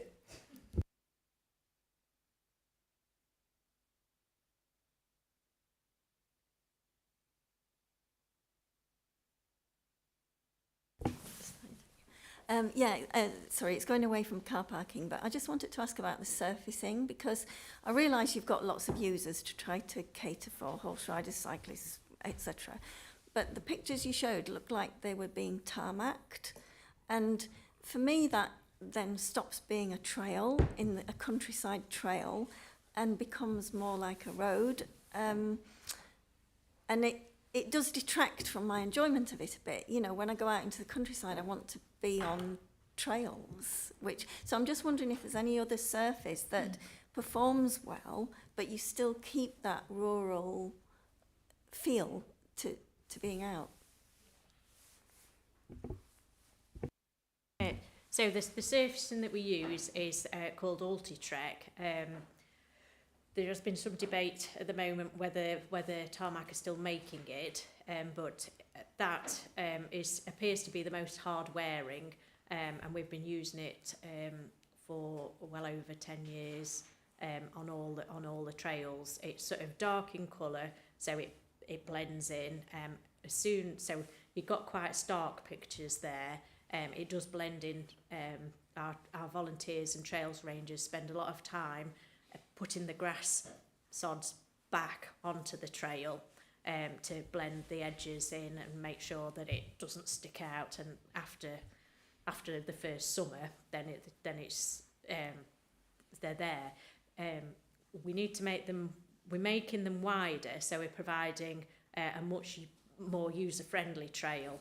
If you go on the Monsell Trail, say, especially on a Sunday or a Saturday, there are hundreds of people on there. You need lots of space to be able to get past for all the different users. You tend to get families that all hold hands, walk down the middle of it. As cyclists, you've got to think, oh, I need to have a bell. You've got to give people space. You've got to give horse riders space, blah, blah, blah. So that's why it's kind of, especially on, so the resurfacing has been concentrated on the High Peak and Tissington trails because they're the ones that the surfacing's been a lot older, and it was just done with limestone chippings. It was a former railway line, so in effect the colour of the Ultitrek is reflecting the former railway line. The limestone chippings that were very bright white, that was also foreign.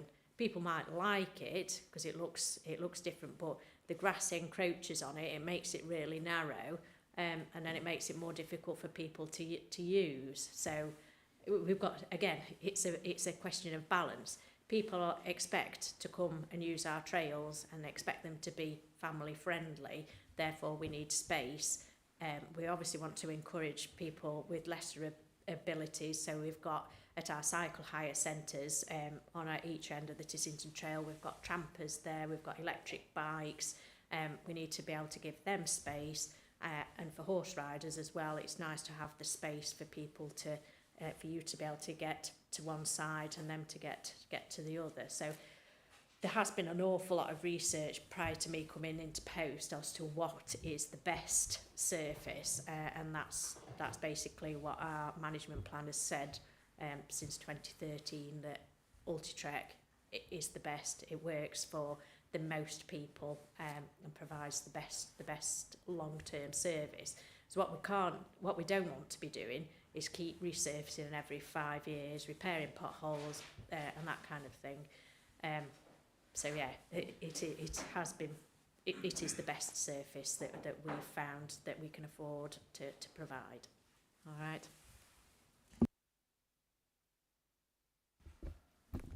Alan, I'll echo what other people have said. It's a really interesting little presentation there. In very few words, you said it's complicated, which I quite like. I also I've seen down at Waterhouses relatively recently some of the estates being reused with a little cafe down there. Are there plans for other areas? I'm particularly thinking in the Southwest Peak, the former Rangers Hut in the Goyt Valley and the toilets there, because often the toilets are closed. I wonder whether there's any plans down in the Goyt Valley to reuse that building, or whether it could be reused. So the Ranger bit, that part of the building is probably a little bit out of my remit. I do deal with the public toilet there, and again, I'm going to say it's really complicated, but there is no power there, so it's all run off of battery. So basically, the toilet door is on a timer, and when the battery runs out and it's not replaced, then so there's a problems there which we do need to kind of address. And I think it's United Utilities that is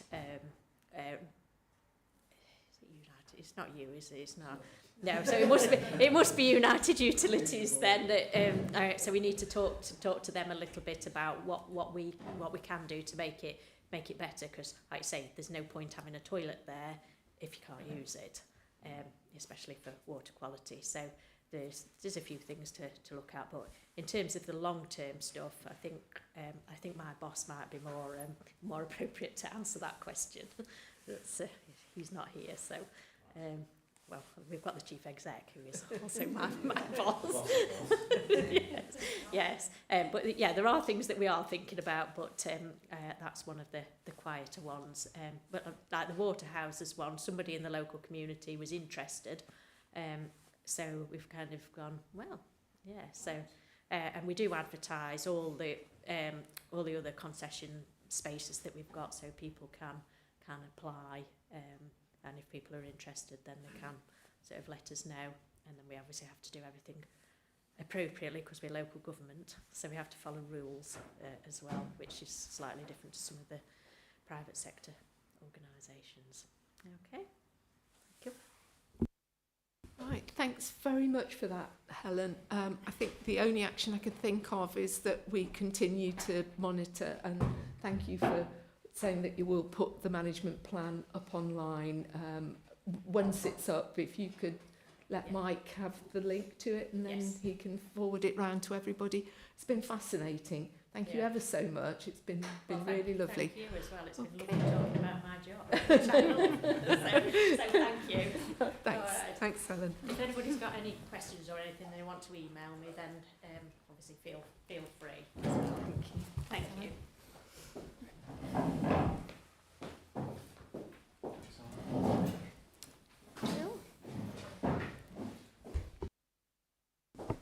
Thank you, Charlotte.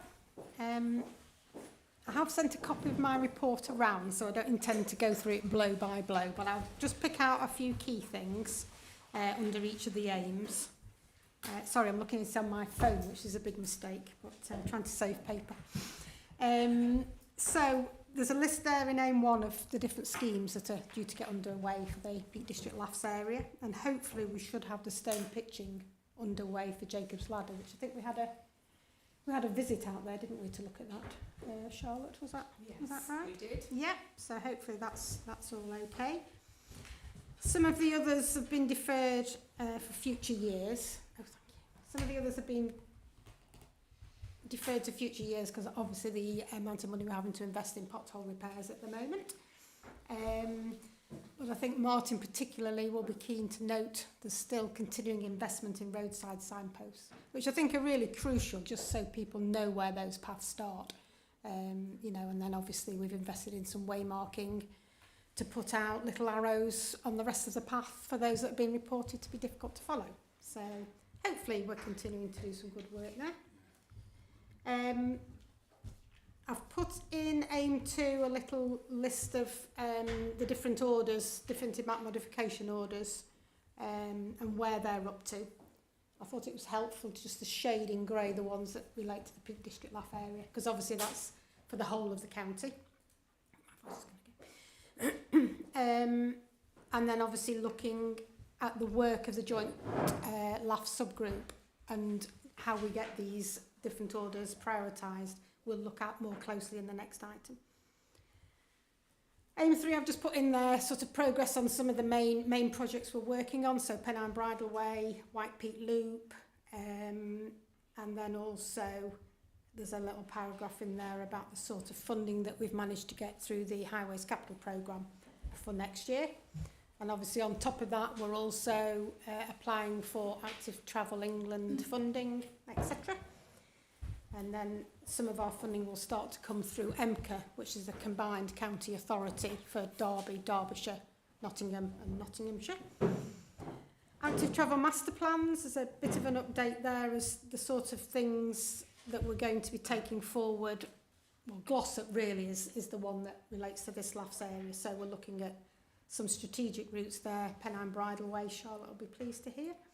And also some links to school and out from the town centre to some of the surrounding communities. The Hope Valley Active Travel Master Plan, which is a completely different beast altogether and covers a huge area. There's work being done on that, and there will be a consultation planned for May time, which I'm sure the LAF will want to respond to. The local nature recovery strategy, that is now out for consultation. I don't know if it's something the LAF as a whole wants to reply to or just individuals want to send their responses, but I will send a link around to that.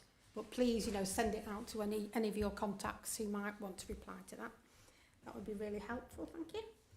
A little bit in there about what Walk Derbyshire are doing, and I think Jez and I had a little conversation beforehand. I think that's all starting to come together quite nicely now. You know, and help get more people out there walking, give them some ideas about where they can go if they want to go off themselves, or there's quite a network of leaders now that do led walks and all that sort of thing. So that will be brilliant. And our volunteers continue to work across the county on our trails, rights of way and countryside sites, facilitated by Groundwork, which is a really useful thing for us, because they take on all those responsibilities for supervising, for training, the insurance and that sort of thing, for an annual payment from us, which when we do the calculations, you know, what we pay, what the volunteers do is worth an awful lot more. So that's really good value for money. And, you know, there's all those other benefits as well, people's health and well-being, socialising with, you know, the other volunteers. So there we go, if anyone's got any questions. Thank you. Hi, Jill. Back to...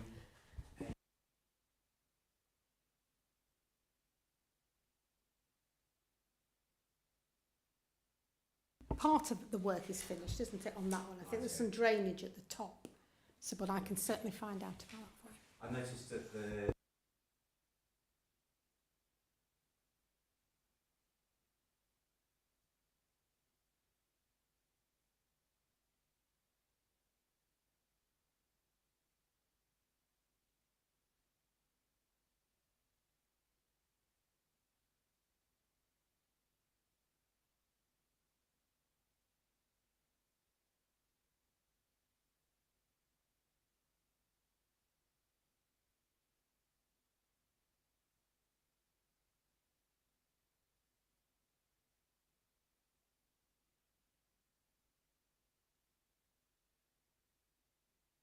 You could certainly walk through there. Yeah. Okay. You Well, couldn't have walked through there. You'd be close. well, I think Rob's hoping to come back in June to talk about it. But in the meantime, yeah, I'll have a chat with him about that. I mean, sometimes it's because of the works that are going on, which aren't always going on. Yeah, I appreciate it while there's works going on. That's it, isn't it? So, much of the last 2-3 years hasn't been anything going on. I mean, we've got a closure at the moment on the route from Roseley to the Monsell Trail, which is closed while the work's taking place. But I mean, at the end of the day and at the weekends, the contractors do tidy everything away, because they get it that people want to walk that route. It's really popular. So it's really to protect them while the work's underway. So, yeah, okay.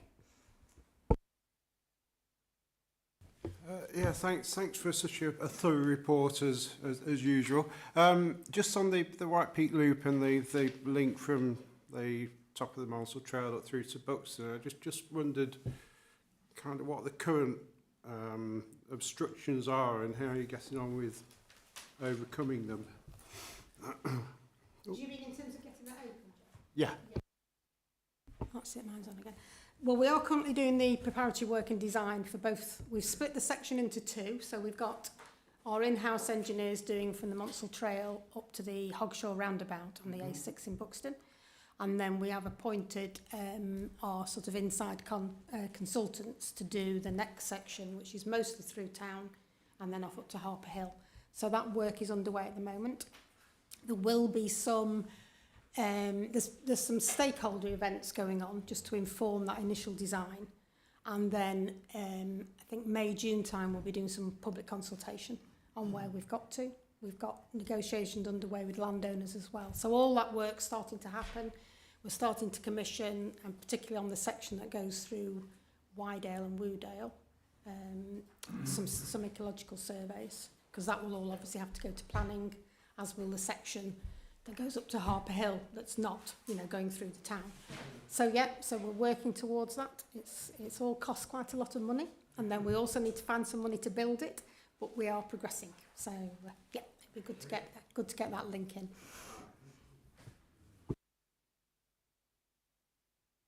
Jill, thanks very much. Comprehensive report as ever, and I think it's just you know, the amount of things that it just takes such a long time to do. Lots of things, doesn't it? I mean, it's just sometimes these are just a couple of lines, but the amount of work goes into it. Monash Boat 29 Derby Lane. Lane, I walked that last week. Yeah, very interested to see the gravel tracks. I did wonder. I thought that was good, but yeah, fine.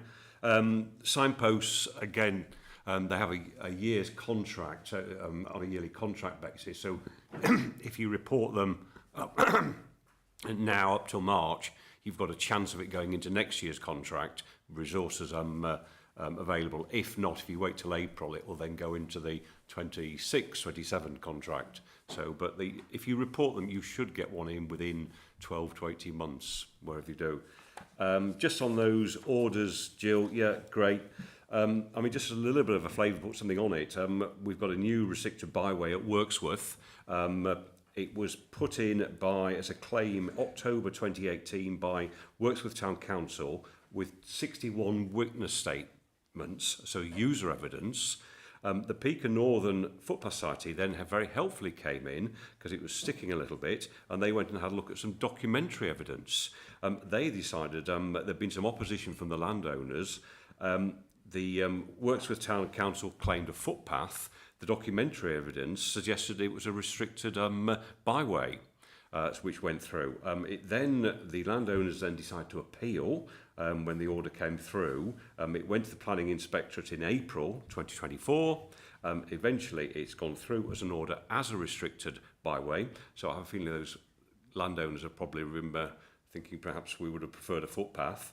And then it's now been put on the definitive map. It's clearly shown, and it's also on the Ordnance Survey as on the online version as a restricted byway. So it's there. However, it then needed 3 barriers removing, which again Prow have just done, and they've just done a vegetation clearance. Somebody sent me a photograph of it, so it's now clear. So the last thing we're now waiting for is 2 restricted byway signs at the end. But really the story of that is just how much work that has gone. You go back to those 61 witness statements, you know, this is 7 years ago. It's about sort of about 400 metres, you know, but very useful, I think. Can I also just mention as well, Project 2026, yeah, great. I mean, that's British Horse Society. They've done fantastic work in claiming things. This book here is an absolute delight. It's got lots of maps, finance documents. It's a joy to read. And so British Horse Society, absolutely brilliant in what they've done. Ramblers, very late into the game, they've got their own scheme called Don't Lose Your Way. And I was in the Matlock Records office with a coordinator recently, fascinating the amount you realise you don't know. At some point, I wonder whether the coordinators might be invited to come and address this meeting and just say what their work has been doing. And then the last thing is just talk about the improved network.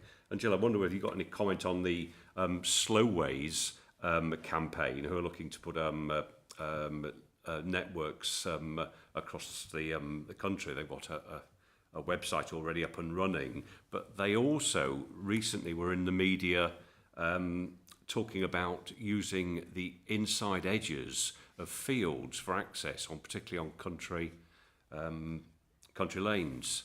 And I end up being interviewed by ITV, just as on my opinions, what your thoughts are on that and how it would improve the network and make it safer. Well, we all know how fragmented the bridleway network is. And it's getting those links, isn't it? It's getting those safe connections for people. It would have been great when roads were built if actually it had been provided at the time, wouldn't it, when new roads were built? Obviously, existing roads are different. But yeah, but like you say, you know, how much time and money to negotiate those routes inside fields? It's going to take an awful lot of doing. But I think that's part of the whole network, is identifying where the gaps are and how we fill them. So it might be that there's a Lost Ways application that comes in and creates a route. You know, we might do some positive work and talk to a landowner about creating them. But I suppose it's identifying where those missing gaps are, where the safety issues are, because people have to use a section of road.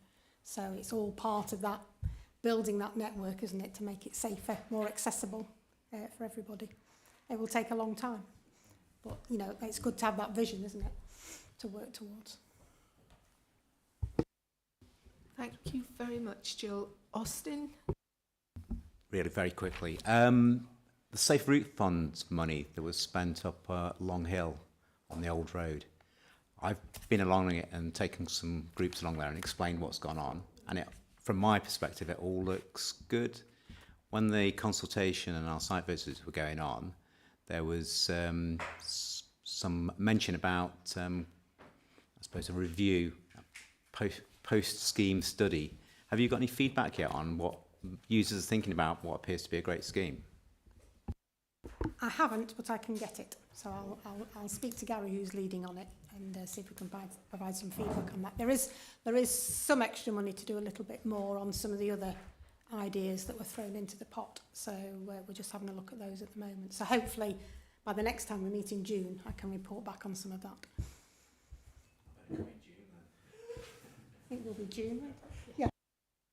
Lovely. Thanks very much, Jill. I think there are a few actions out of that. Perhaps we could just pull those together at the end, Jill, do you think?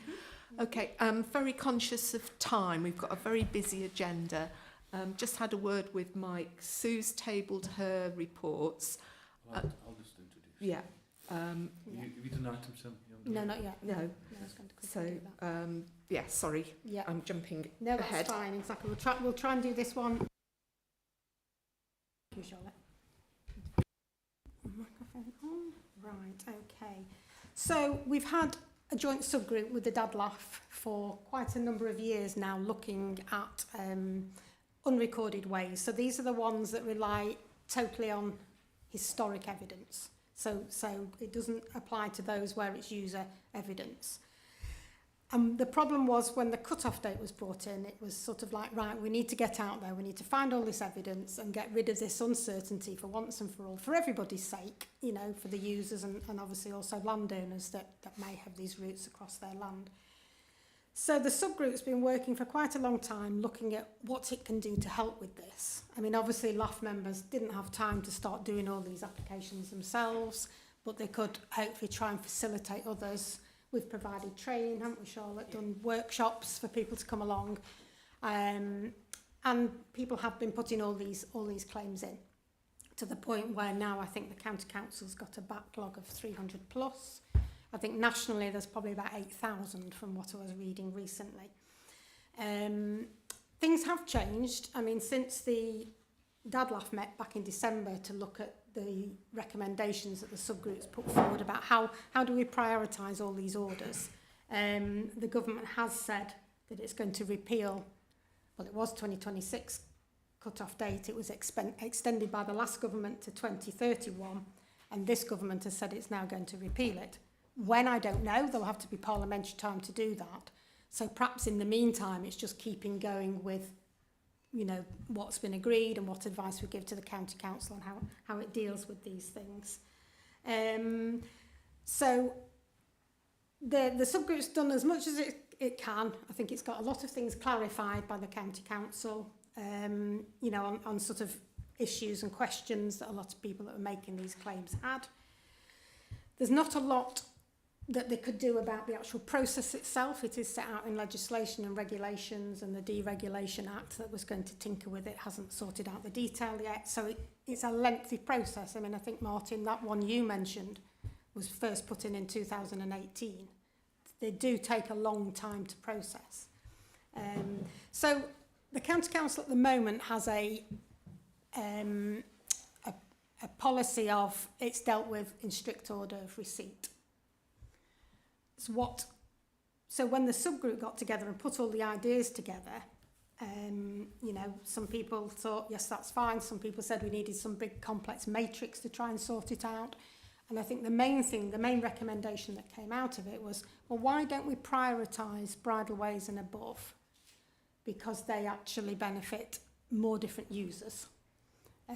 So that's really the crux of the advice that we wanted to give to the County Council, or the subgroup did, the LAFs did. And it's really where this forum also feels that that advice is the right advice to send. It's sort of the culmination really of all that work, isn't it, to the County Council on how it prioritises those definitive modification order applications that are based on historic use. And perhaps also to throw in there, maybe also there's a need for more resources, because that small team of officers is now reduced to one full-time officer. So I'll leave that with you all to let me know what you think. Thank you. Yeah, thanks, Jill. I mean, really, I think your final point is the crux of the matter, which is that if there was more resource, they'd be able to get through them. But we all know there isn't infinite resource, and etc. I can understand why the group's come to the conclusion it has, and I can completely see that multi-user routes are connect with active travel and mean the most people, and I don't have an alternative. My concern is that strategically the message that, the potential consequence of that is if you've got a footpath, don't bother putting it in because they're going to do all the bridleways first and they're never going to get round to your footpath. And I guess the other strategic thing is if you've got a suggestion, put it in as a bridleway because I just wonder whether some people who would have put in for a footpath will put in for a bridleway because that will get them to the top of the list. So I guess no answer is going to be perfect. What I'm pointing out is the disadvantage of this answer, and we need to make sure we've got an answer to make that the consequence isn't that footpaths never get looked at because you've got so many other routes. That's all. Yep, that's yes, I think we could probably bring that in to part of our response to this. Is that, and I'm just asking, sorry if I have to cut anybody off, is there anybody who has anything that they want to add to that? Jess? Just very quickly, I mean, can there be exceptions so that ones that are useful linking footpaths can also get prioritised within that? I mean, broadly my answer is yes, but it does seem a shame that key linking paths, there might not be many, might be half a dozen, could also be treated as a priority. I think we did discuss that. We also the other thing that we thought about was if you're looking at a map of you should look at all of the MMOs that are lodged within that same map, so you're only visiting the resources once. There just were so many different permutations and combinations, and we just came back to this to if we were going to ask for something that we should ask for the higher rights because that would benefit the most people. But thank you everybody.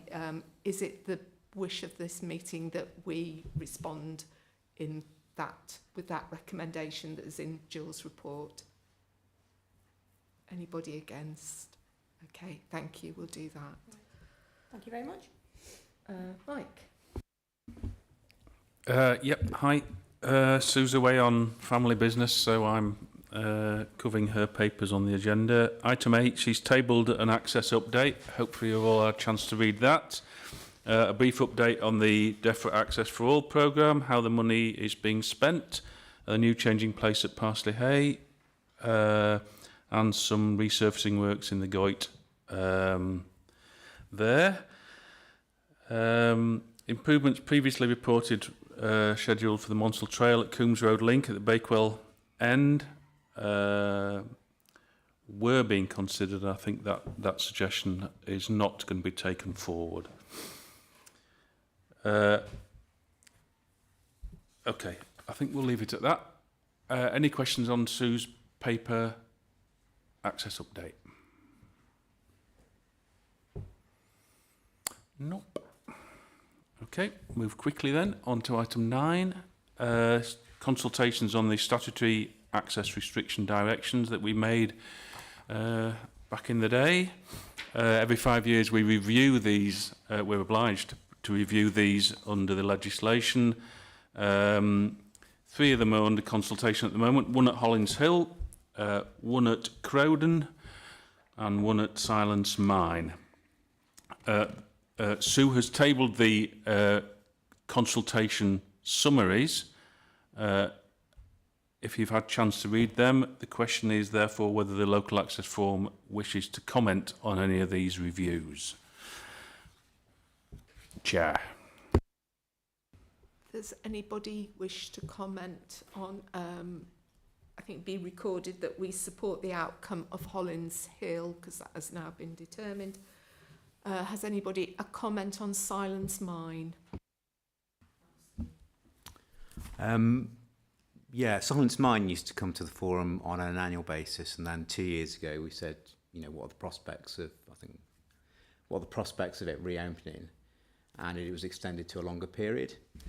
At that time, there was a discussion around, you know, this is a 2-year period that something's going to happen, optimism, and there was discussion around a realism that the whole of that access area and the rights of way, I know that's separate to this, this part of the report, the rights of way and the access land were unlikely to ever reopen in the form they were prior to the big hole opening up, but there would be safe routes put through there. Has there been any progress on the safe routes going through the area?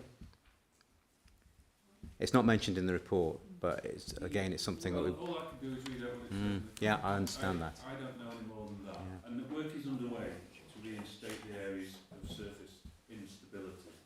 And treatment of the voids commenced in June 24, and work is continuing. Now, the reason why we're extending the access restriction for another 2 years is because we're thinking in that time between the reinstatement work, settling period, consideration will be given as to what public access is safe. Right. At the end of the 2 years, the direction will be reviewed. That doesn't mean we can't. We will be undertaking monitoring. We will identify what options are available, and that land will be reopened for public access when it's safe to do so.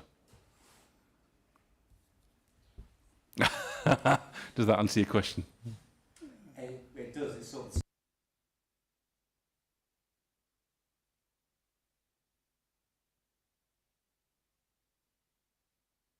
Right, this is actually within my parish, so I know quite a lot about it.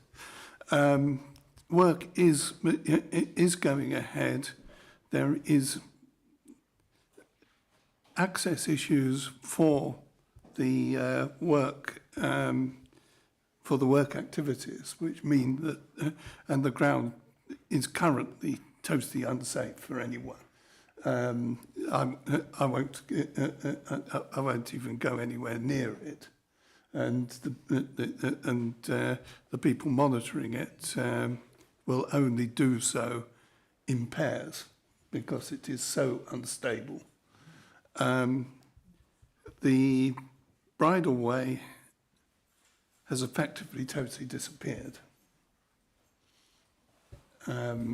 And you can't get to it, so you won't know. The hope is that, and the road is in poor condition and probably never reopen because of a collapse. The holes are being filled, but that has required building tracks, access tracks across the land to be for the materials being the filling materials to be actually be taken to where the holes are, and it's a matter of serious concern for the village, and we're monitoring it continuously. Thank you, Martin. Quickly, Louise. When we responded last time, I think our letter kind of reflected everything that Martin has said, and also I think noted kind of what Austin has said as well, which is, so I think we kind of understood the closure, supported it, but underlined that with the loss of the 2 rights of way that goes through it, and to an extent with the road, effectively you were losing a whole section of connectivity in that bit of the landscape, and to basically encourage some kind of long-term thinking about what the solution is for that. So my suggestion is I can dig the letter out because I'll have it on file. We repeat that in our response this time, because basically nothing has changed. Yeah. Thanks, Louise. That was very helpful. So if you could send me that, then I'll update it and then send it round to everybody, so we can just do it by email, if that's okay with everybody. Okay. Crowden. Again, the Crowden clay pigeon shoot, some of you will remember the reviews that we've done there. Basically nothing has changed since 2020. Our hands are tied as regard to any flexibility within that restriction anyway, because the decision given on appeal.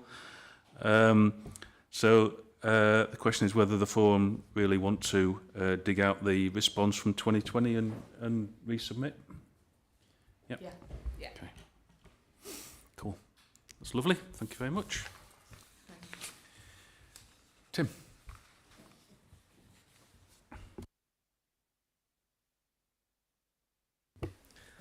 Thanks, Mike.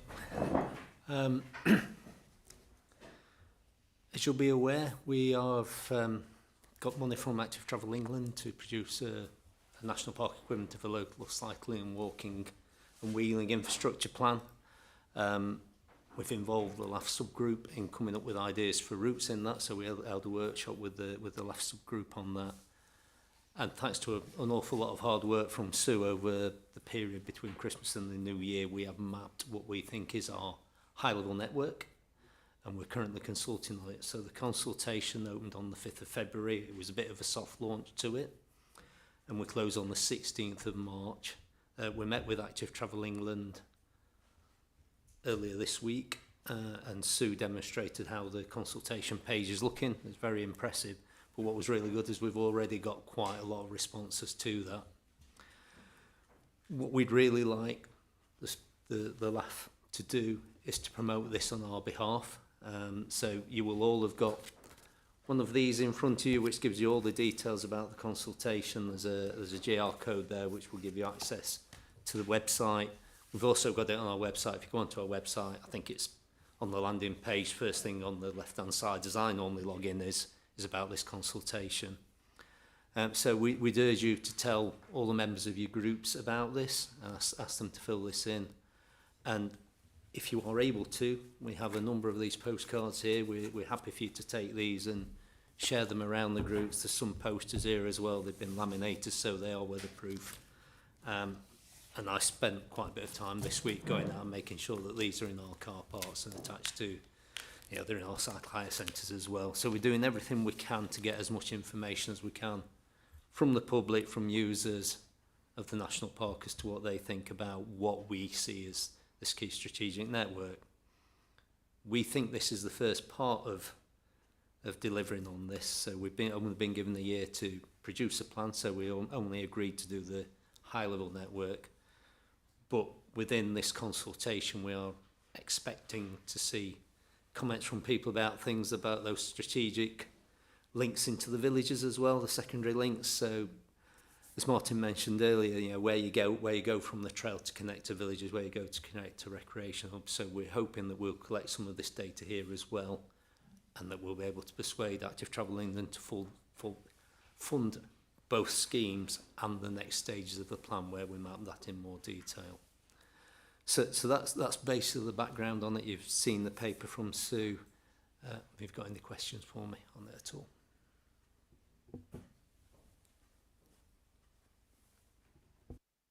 Thanks, Tim. That's great. Has anybody got a question for Tim? We did it well. Thank you. Brilliant. That's lovely.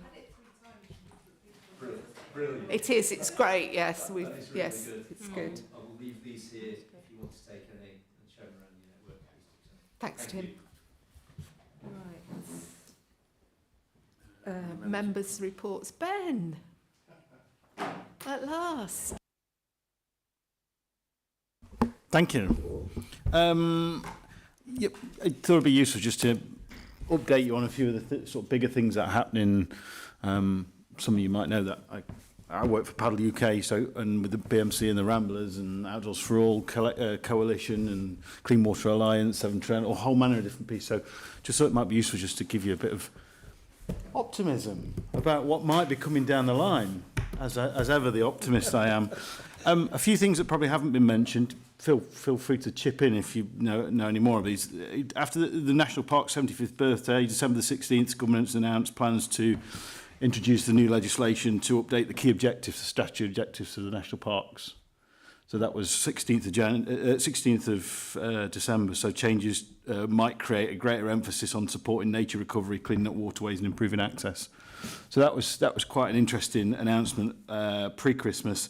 Then on Boxing Day, as Jill's already alighted on, the government announced plans to repeal the 2031 cut-off for registering rights of way. There's no clear plan as to how that will happen or when it will happen, but the interesting thing, keep this in mind, it will require primary legislation.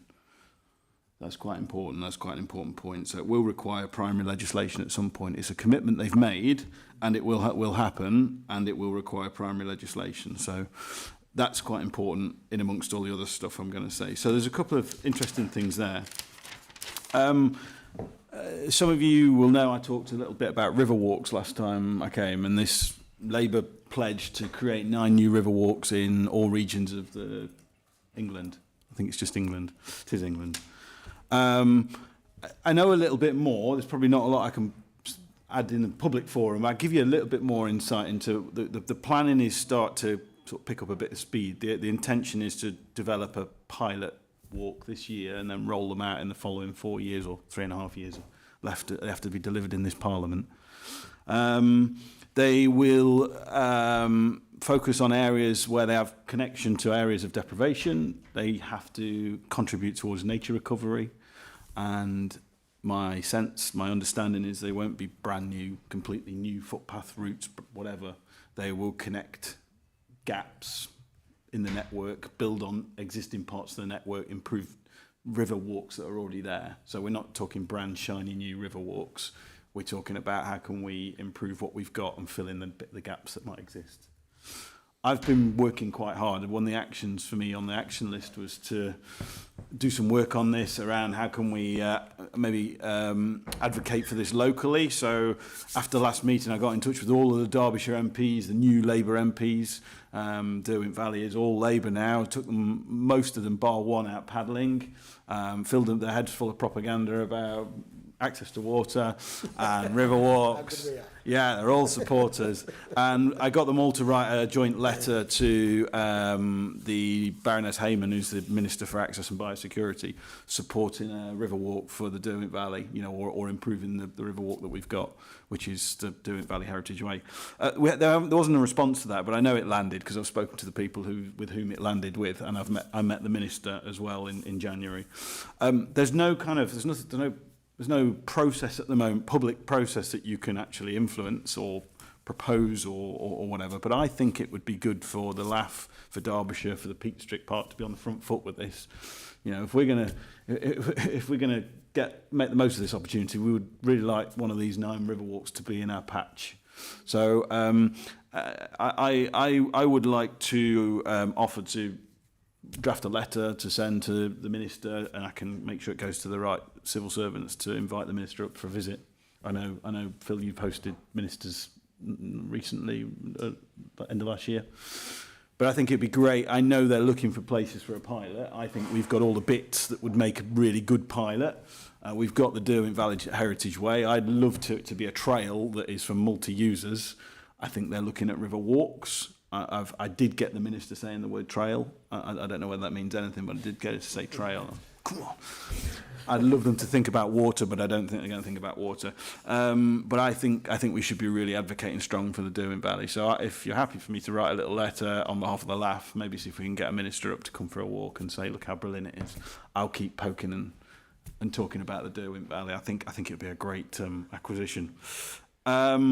Just a couple of other things, just to paint the picture more generally. And when I said, I wasn't lying when I said there is a reason to be optimistic. And I do feel in a lot of the meetings that I have with ministers and MPs that there is a direction of travel that is quite positive on expanding responsible access to the countryside, to nature.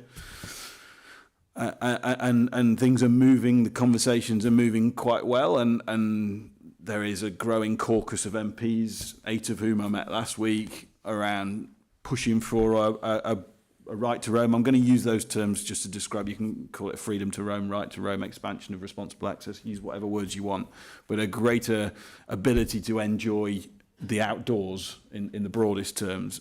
There is a growing caucus of MPs behind that. There is growing support for a consultation in the near future around what that might look like. What that means for the LAF, I think the LAF is brilliant at looking at what we've got, what we do, and what's in front of us. I think it would be great to start that thinking around what might we want. I think I've said this before. What would better look like? Where might the pressure points be that we wouldn't want to unblock? What might the opportunities be in the national park? And what are the resource restrictions on delivering that? We've talked about how you might facilitate greater access and what pressure that might put on the National Park Authority, for example, to manage it. I think it'd be really good to have that conversation. What new access would look like, what component, the language we're using at the moment is what components of new legislation, what would they look like, what would good legislation look like. And I think just tipping you off as something I think would be a useful exercise is starting to think in that area around what might that new access look like and how could we do it and build in and bake in responsible access so that it's not something we know that it's going to be challenging because there will be those who won't want to see greater access. How can we do that in partnership and start and come up with some ideas and thoughts around where that access might be targeted and how we might make it responsible access, to use the terms. I think that's really exciting. I'm not going to say any more about specific things that are pointing in that direction. We are about to set up a new all-party parliamentary group for outdoor recreation and access to nature. BMC, Ramblers and Paddle UK are going to be the secretariat. So some really interesting high-level conversations should be going through the APPG, which I can feed back on. And the last thing I would just link to, going right back to Dan and water. Sorry, Dan, you're here. I'm picking on you. There is a water commission at the moment, which is looking at, and I'm going to use the government's terms, radical reform of the water sector.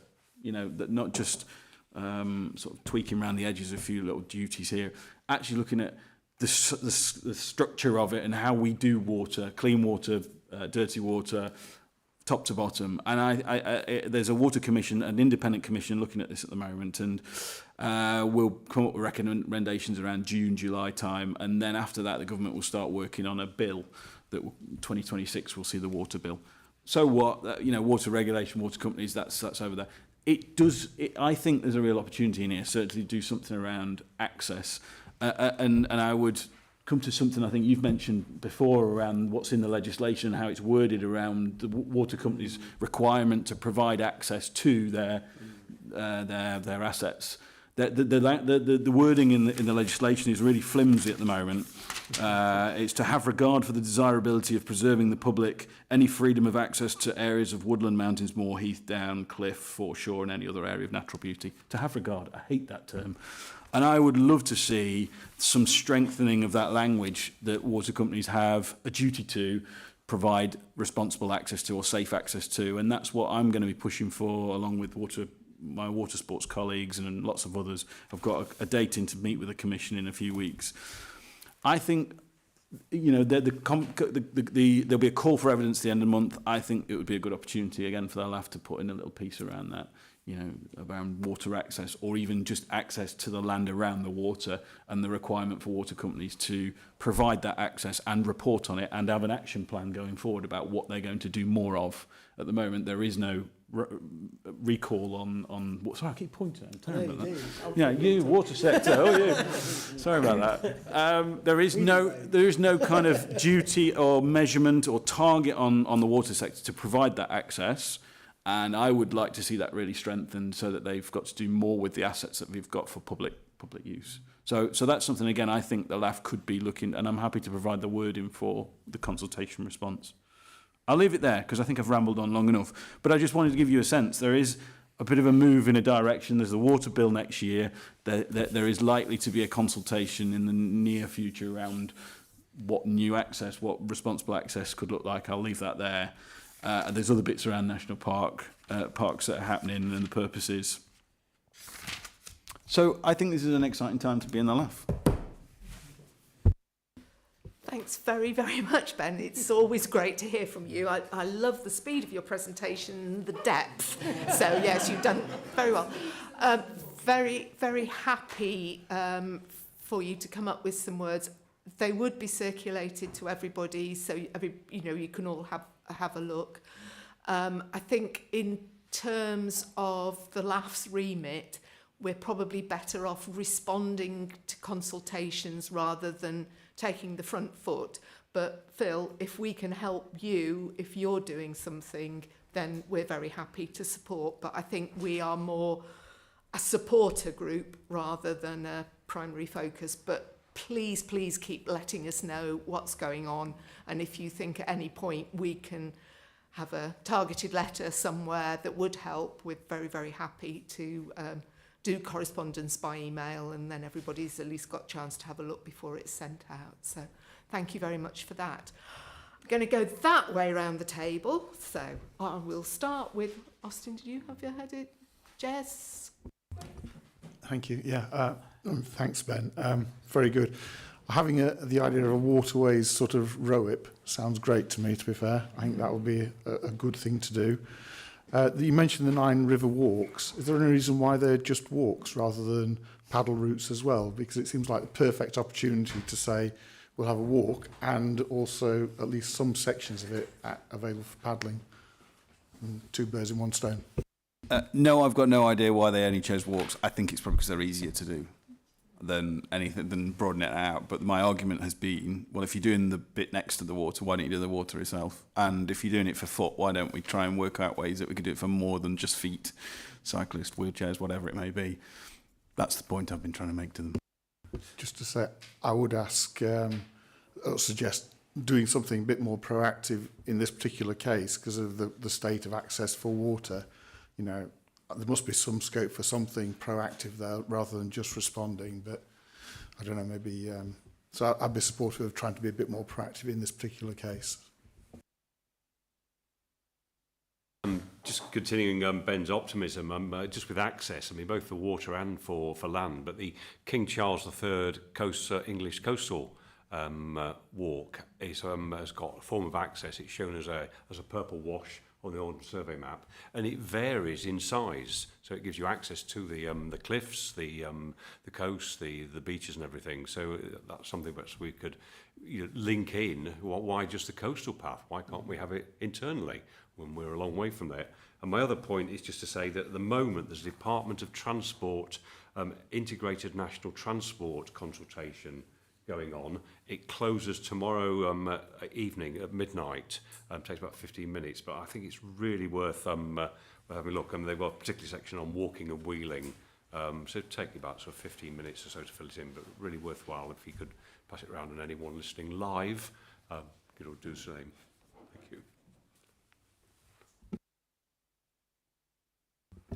Just quickly, if we as a Peak District LAF were going to, say, write a letter to DEFRA or to anyone else on some of these water consultations, is there an opportunity to perhaps get some of the other LAFs involved? I'm thinking particularly the Lake District LAF, because I think there's potentially an opportunity to kind of say, it's not just us, there are the other stakeholder groups in the country are also kind of interested in this, and maybe particularly the ones with access to water could be.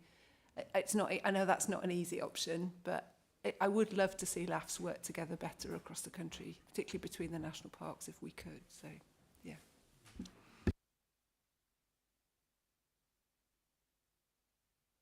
I think the easy thing to do is when the let's say water consultation comes out, is see what's in there. I'll create a position that matches up with all of the water sports, the River Action and Surfers Against Sewage. You've got all these big coalitions. Create and then share it around different LAFs. So this is what we're saying. Write your own letter. Yeah. Let's take the lead.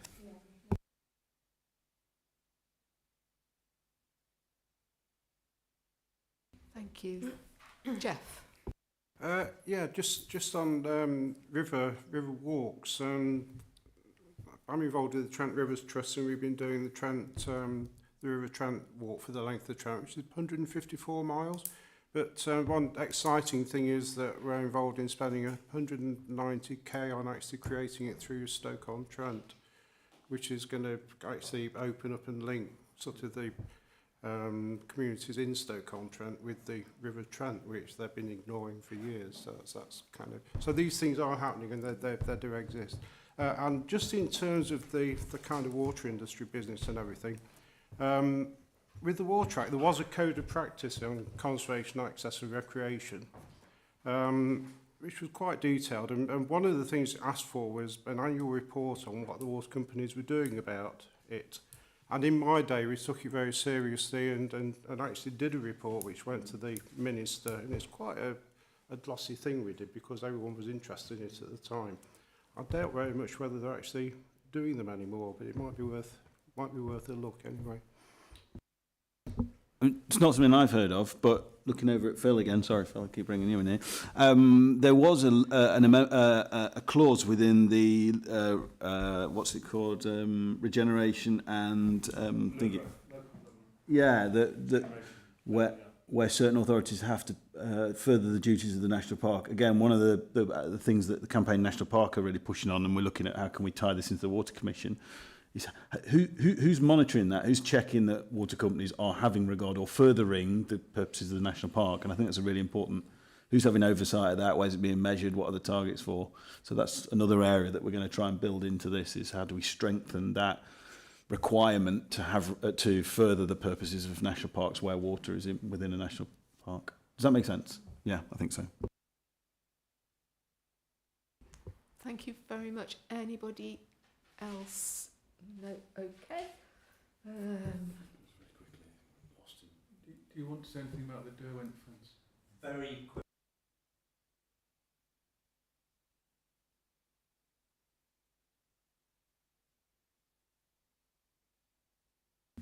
Yeah.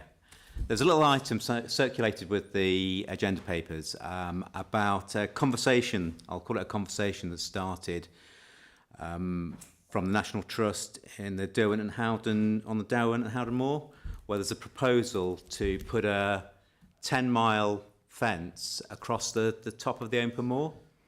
It's at the top of the watershed, and it encloses the, I suppose I'll say, the Howden side of that slope, of that moor, which is the National Trust holding. It's basically to support conservation, landscape management and ecology restoration. They're hoping to restore about 1,000 hectares of peat bog, extension to some woodland, and also within that area between Howden and their new boundary, or their new physical boundary fence, remove some of the fencing that's within there. So the conversation has started, and I understand there have been discussions with Natural England too. It's just really to raise the profile of that happening, and what do people think about a 10-mile fence across an open highland moor. It's basically to keep the neighbouring sheep out so they can get on with their, I'll call it ecology work, but that might not be the right term. So it's just to raise the issue that this is coming along. There's supposed to be some open consultations on it, and it was discussed recently at the Kinder and High Peak Advisory Committee at the end of January. So I just wondered whether it would be something that, if the timelines of National Trust with this project align with our meeting dates, whether it's something we could bring back to June, or we could start to think about it ourselves. I've got just some concerns. There might be concerns that can be completely allayed about such a huge structure and what it might mean for other landowners across the Peak District and other moorland areas. And having seen fences that have been put across Bleaklow and were promised to be removed when their useful life was came to an end, and the fences are still there. Yeah, and now it's cited they're not being removed because of funding difficulties. And I'm guessing some of you will have been out walking, cycling, on horseback, and you might have occasionally had to rescue a creature from, well, I've had to do it a number of times, from old barbed wire that's collapsed from old fences. So I've just got some concerns about what it might mean, and National Trust and Craig might have been able to allay my fears. It's quite a big structure, isn't it? Thanks very much, Austin, and thanks for bringing that to our attention. I think, yes, it's definitely something that we can get in touch with the National Trust over and get them to respond. My understanding is that where it goes across the access land, that there will still be access points the whole length of it, and that where it crosses a right-of-way, that the access across the rights-of-way will be maintained. But I do take your point about its longevity, and whether, you know, if it's, once it's served its purpose, we should make sure that it is removed. So I think that's definitely something that we could ask Craig to comment on, if that's okay. Could I suggest you put your questions and thoughts in writing? Would that be all right? Me. I'll circulate amongst the rest of the local access forum to see if there's any thoughts, additional thoughts in those, and then we can put them to the National Trust to see what they come up with. Does that sound all right? Cool. Brilliant. Slightly, I think we've dealt with all the agenda items apart from chair and key themes for the next meeting. Because of her absence, sorry. National Park cuts. I'm not going to. No, we've left. I've tabled the. Sorry, I've sent.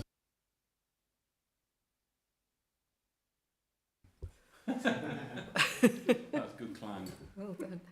So the next meeting, Claire will chair the next meeting, and the theme for that is engagement.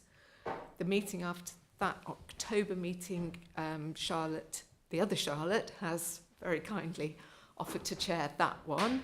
So I don't know if we've come up with the theme for that yet, but we will work upon that. So thank you very much, Charlotte. And can I just ask you to just think about maybe taking on the role of chair for a future meeting? It will just be a one-off thing, and as you can see, if it turns out on the day you can't turn up, Martin or I will be there.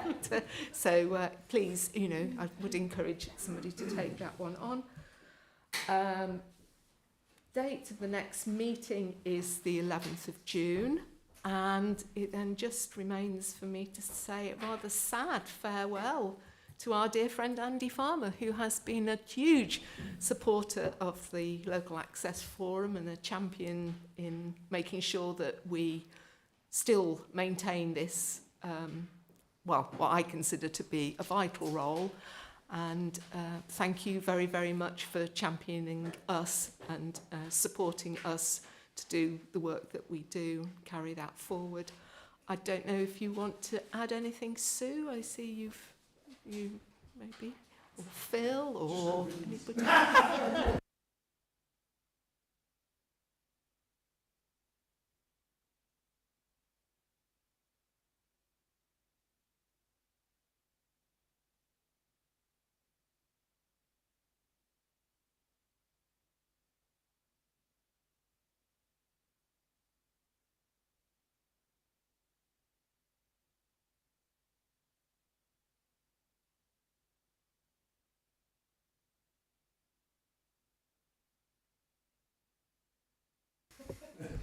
Yeah, I've not really said much this meeting. It's been fascinating to listen to the issues, really.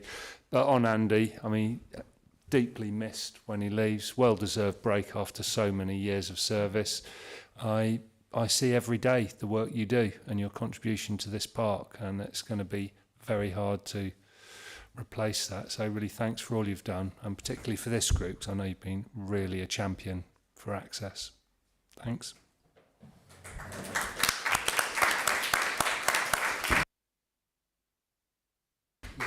Thank you very much. I've known many of you for quite a long time, and I've worked with you very closely, quite a number of you for quite a long time. It's been great. Thank you very much. Thanks, Andy. Thanks, everybody, for attending. Lunch is in the garden room, and I'll see you all again in June. Thank you.